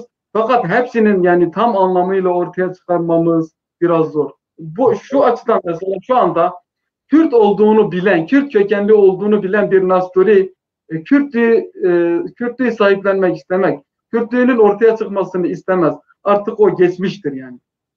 Evet, ancak şunu eklemek gerekti galiba. Genel trend olarak avantajı olan işte, alana doğru akış oluyor. Asimilasyon o yöne doğru oluyor. Nasıl bugün Türkçe daha avantajlı ise çeşitli nedenlerden dolayı, İslam döneminde nasıl İslam avantajlı ise bu genel trendi görmek lazım. Yoksa geçişkenlikler olmuştur. Son soruyu alayım. Epey uzadı, geç kaldık. İyi yayınlar diliyorum hocalarım. Hristiyanlığa ait Kürtçe metinler bulunuyor mu? Hristiyan dini literatüründe Kürtçe terimler bulunuyor mu? Kürt Hristiyanlar ibadetlerinde hangi dili kullanıyordu? Teşekkür ederim. Çok teşekkür ederim. O zaman ben kısaca hemen oraya da biraz değineyim. Evet. Yani biz tarihte Doğu bölgesindeki Hristiyanların sadece Süryani Aramice kullanmadıklarını, bunun yanında işte Pehlevice kullandıklarını, Pehlevice bir dini literatür olduğunu doğal yollardan biliyoruz ve bir kısım metinler de günümüze kadar ulaşmış. Çok kısa olmakla beraber. Bununla beraber Sok, Uygur, işte farklı dillerdeki şeyler de bulunuyor. Hristiyan metinleri bulunuyor. Mesela Kürtçe, Kurmancı için bizim bildiğimiz ilk metin Kurmancı Hristiyanca bir metindir. Ermeni alfabesiyle 1431'li yıllarda yani yazma nüshası 1431 yılına ait, belki daha önceki bir metindir de kısa bir Kurmancı Hristiyan duası, Kürtçe yazılmış Hristiyan duası Kurmancı'nın ilk yazılı metni sayılıyor. Bu önemli. Ve Ermenice alfabeyle yazılmış. Ermeniler de bunun kenarında bu medlilerin dili, yani Kürtlerin dilindedir diyorlar. Yani Ermeni kaynakları Kürtler ile medlileri hep bir olarak görüyorlar. En açık bir şekilde ifade eden şeyler bu. Bunun dışında şimdi Süryani literatürü çok geniş bir külliyat ve bütün Süryani literatürü çalışılmış, çevrilmiş değil. Dolayısıyla biz bunlar arasında aslında Kürtçe hangi metinler var yok bilmiyoruz. Fakat en azından 16-17. yüzyıldan itibaren elimizde Süryani alfabesi ile yazılmış birçok Kürtçe metin var. Mesela işte Tur Abidin bölgesinde, özellikle Tur Abidin bölgesinde oldukça yoğun Kürtçe metinler. Basilius Marşam 1740 yılında ona ait Lavuş denilen bir tane Kürtçe uzun ilahi metni vardır. Bugünümüzde bile kiliselerde okunuyor.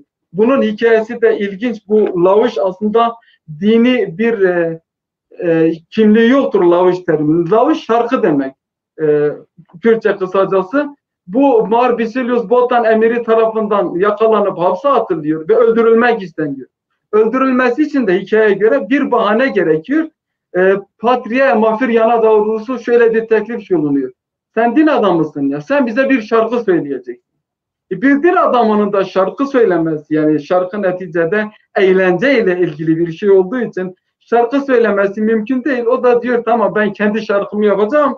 Böyle kıyametin kopmasını tasvir eden, dünyanın faniliğini anlatan uzunca bir şiir söylüyor şarkı şeklinde ve bu da işte Mar Basilius'un Lavjesi şarkısı olarak meşhur oluyor. Bunun dışında da mesela neler var Kürtçe'de? Ben şurada bir yere not etmiştim. Evet. Mesela Cimcime Sultan hikayesi vardır. Cimcime Sultan hikayesi Hazreti İsa'nın ile öğrencisi Şam onun bir gezisi ve karşılaştıkları büyük bir kafatası. o kafatası bir hükümdara ait, onu diriltip onunla olan diyaloglarıyla ilgili uzunca bir şeydir. Bunun Ezidiler arasında da, Müslüman dervişler arasında da anlatılan versiyonları var. Yani ortak bir metin. Aynı zamanda mesela İsa peygamberin doğumunu anlatan, bu Maguzların onu ziyaretini anlatan uzunca Kurmancı yazılan, Süryani alfabesiyle yazılan bir metin vardır. Bunun dışında Hazreti Yusuf'un hikayesini anlatan uzunca bir metin vardır. Farklı Türkçe mesela Memuzin bile Süryani alfabesiyle yazıldı. Bunun dışında şey var mesela Lilyan var. Lilyan 1914'te bir araştırmacı şöyle bir şey söylüyor. Kürtçe ile Nasturiler veya Hristiyanlarla ilişkisi bağlamında diyor ki 1914 yılında Asurilerin folkloru Kürtlerin etkisi altındadır. Onların şarkıları azdır. Yani Asurilerin söylemiş olduğu şarkılar azdır. Sürekli Kürtçe şarkı söylemeye veya hikaye masalları anlatmaya ve dinlemeye meyillidirler. Bu şundan ben Doğuk'ta da bir tane Nasturi papaz ile karşılaşmıştım. Hatta o bile elinde Zembil Firoş'un bir tane Süryanice versiyonu. Yani Kürtçe ama Süryani alfabesiyle yazılmış bir versiyonu olduğunu söylüyordu. Şöyle bir anekdotunu bana anlattı. Dedi ki ben küçükken ana dilimi Kürtçe diye biliyordum. Çünkü evde biz hep Kürtçe konuşuyorduk. Ninem hikayeleri Kürtçe anlatıyordu. Şarkılarımız, düğünlerimiz hep Kürtçeydi. Sadece kiliseye gittiğimizde Süryanice ile muhatap oluyorduk. Yani benim küçük dimağımda şöyle bir algı oluşmuştu. İşte Süryanice sadece dini alanda kullanılan bir dildir. Bizim dilimiz Kürtçedir gibi bir algı. Bu yani Kürtçenin aslında Hristiyanlar arasında, Kürdistan bölgesindeki Hristiyanlar arasında tarihte ne kadar etkin olduğunu da ortaya koyuyor. Evet. Teşekkür ederim. Şimdi zaman epey geçti. Sanıyorum programı bitirmekte yarar var. Murat Civan bu en son soru olsun. Ekrana geldi. Kürtçeden başka bir dil bilmeyen Ermeni ve Nasturi Hristiyanlar var. Bunlar Kürt oldukları halde dinlerinden dolayı Müslüman Kürtlerden uzaklaşıp Ermeniler ya da Süryanilerle bütünleşmiş olamazlar mı diye bir soru var. Özür dilerim, sonunu tekrar edebilir misiniz? Yani Kürtçeden başka bir dil bilmeyen Ermeni ve Nasturi Hristiyanlar var. Bunlar Kürt oldukları halde dinlerinden dolayı Müslüman Kürtlerden uzaklaşıp Ermeniler ya da Süryanilerle bütünleşmiş olamazlar mı? Bunlar Kürtçeden başka bir dil bilmiyorsa Ermenice ve Süryanice de bilmiyorlar değil mi? O zaman Kürt olarak... Evet, biz kayıtlarda, tarihi kayıtlarda Kürtçe dili dışında herhangi bir dil bilmeyen Hristiyanlar var.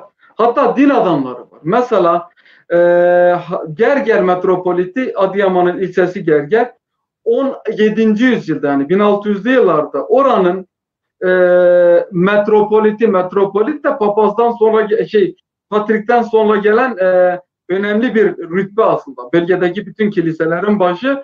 Metropolitinin Süryanice bilmediği, Süryanice okuması ise çok kötü olduğu, Kürtçe dışında dil bilmediği aktarılıyor. Yani Yakubi Süryani kaynaklarında bu geçiyor. Bunun dışında yani bölgeyi dolaşan birçok misyonerin anlatımlarından Kürtçe dışında başka bir dil bilmeyen Hristiyanlar ile karşılaştıklarını anlatan birçok gezgin var. Yani kayıtlara girmiş bir durum var. Haliyle sadece belki Süryanice din adamı tarafından kilisede kullanılan bir dil olarak kalmış.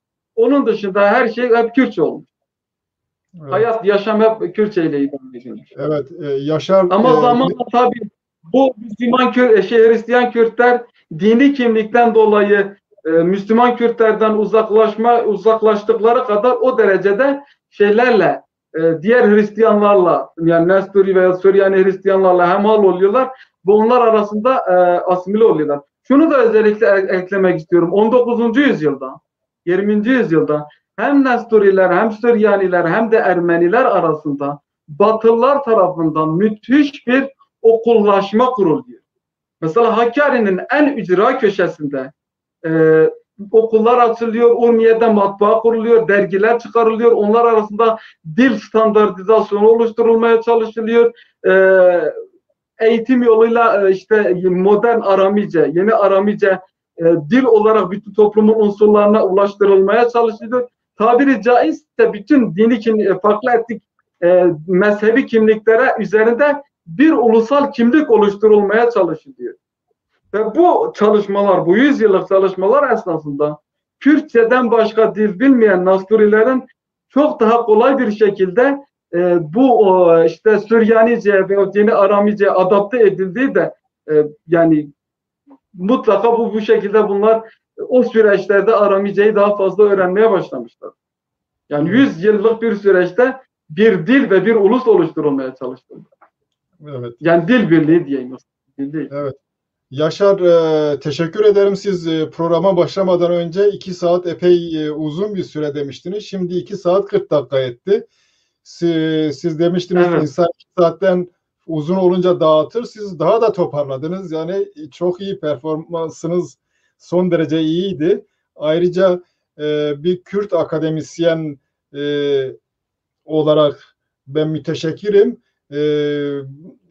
Akademisyenliğin nasıl olması gerektiği konusunda da başkalarına örnek olur umudunu taşıyorum. Biz burada bugünkü konuşmamız sonucunda şunu öğrenmiş olduk. Birincisi, dinler tarihini bilmeden ne Kürtlerin ne de Orta Doğu'daki tarihi bilemeyiz. Hele İslam öncesini öğrenebilmek mümkün değil. Dinlerin büyük bir önemi var. Ayrıca siyaset ve din ilişkisi bakımından da din tarihi çok önemli.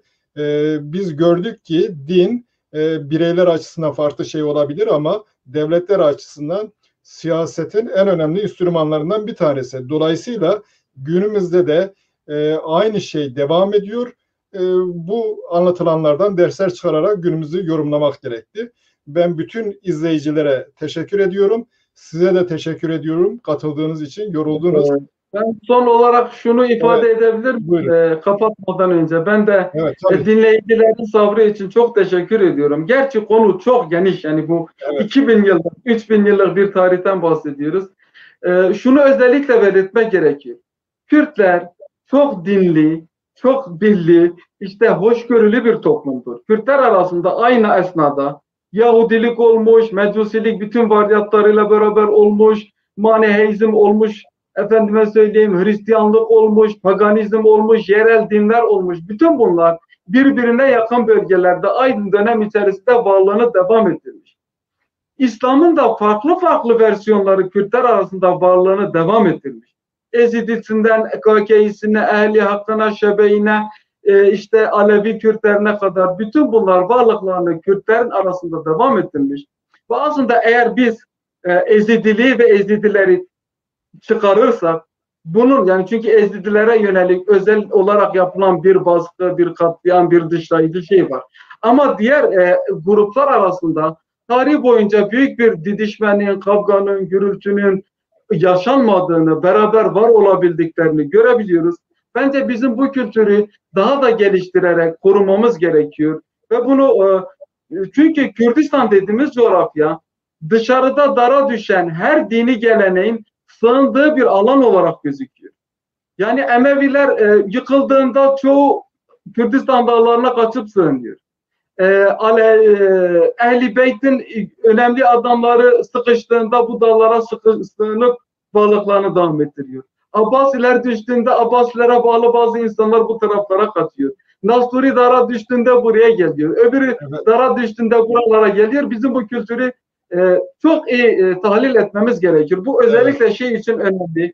Bu ideolojik körlükten çıkmak için, hoşgörülü bir bakış açısına sahip olmak için bu önemli. Ben çok teşekkür ediyorum. Dinleyicilere de hayırlı akşamlar diliyorum. Ben size teşekkür ederim. Sizin de söylediğiniz gibi Nuh da sıkıştığında gelip yerleşiyor. Kesişme yolları üzerinde olduğu için aynı zamanda bölgenin hafızasını da taşıyoruz. Bu bakımdan da önemli. Tekrar teşekkür ediyorum. Seyircilere iyi hafta sonları dilerim. Gelecek programda tekrar buluşmak üzere. Hoşça kalın. Yaşar, özel olarak size tekrar teşekkür ederim. Var olun. Ben teşekkür ediyorum. Çok sağ olun, var olun.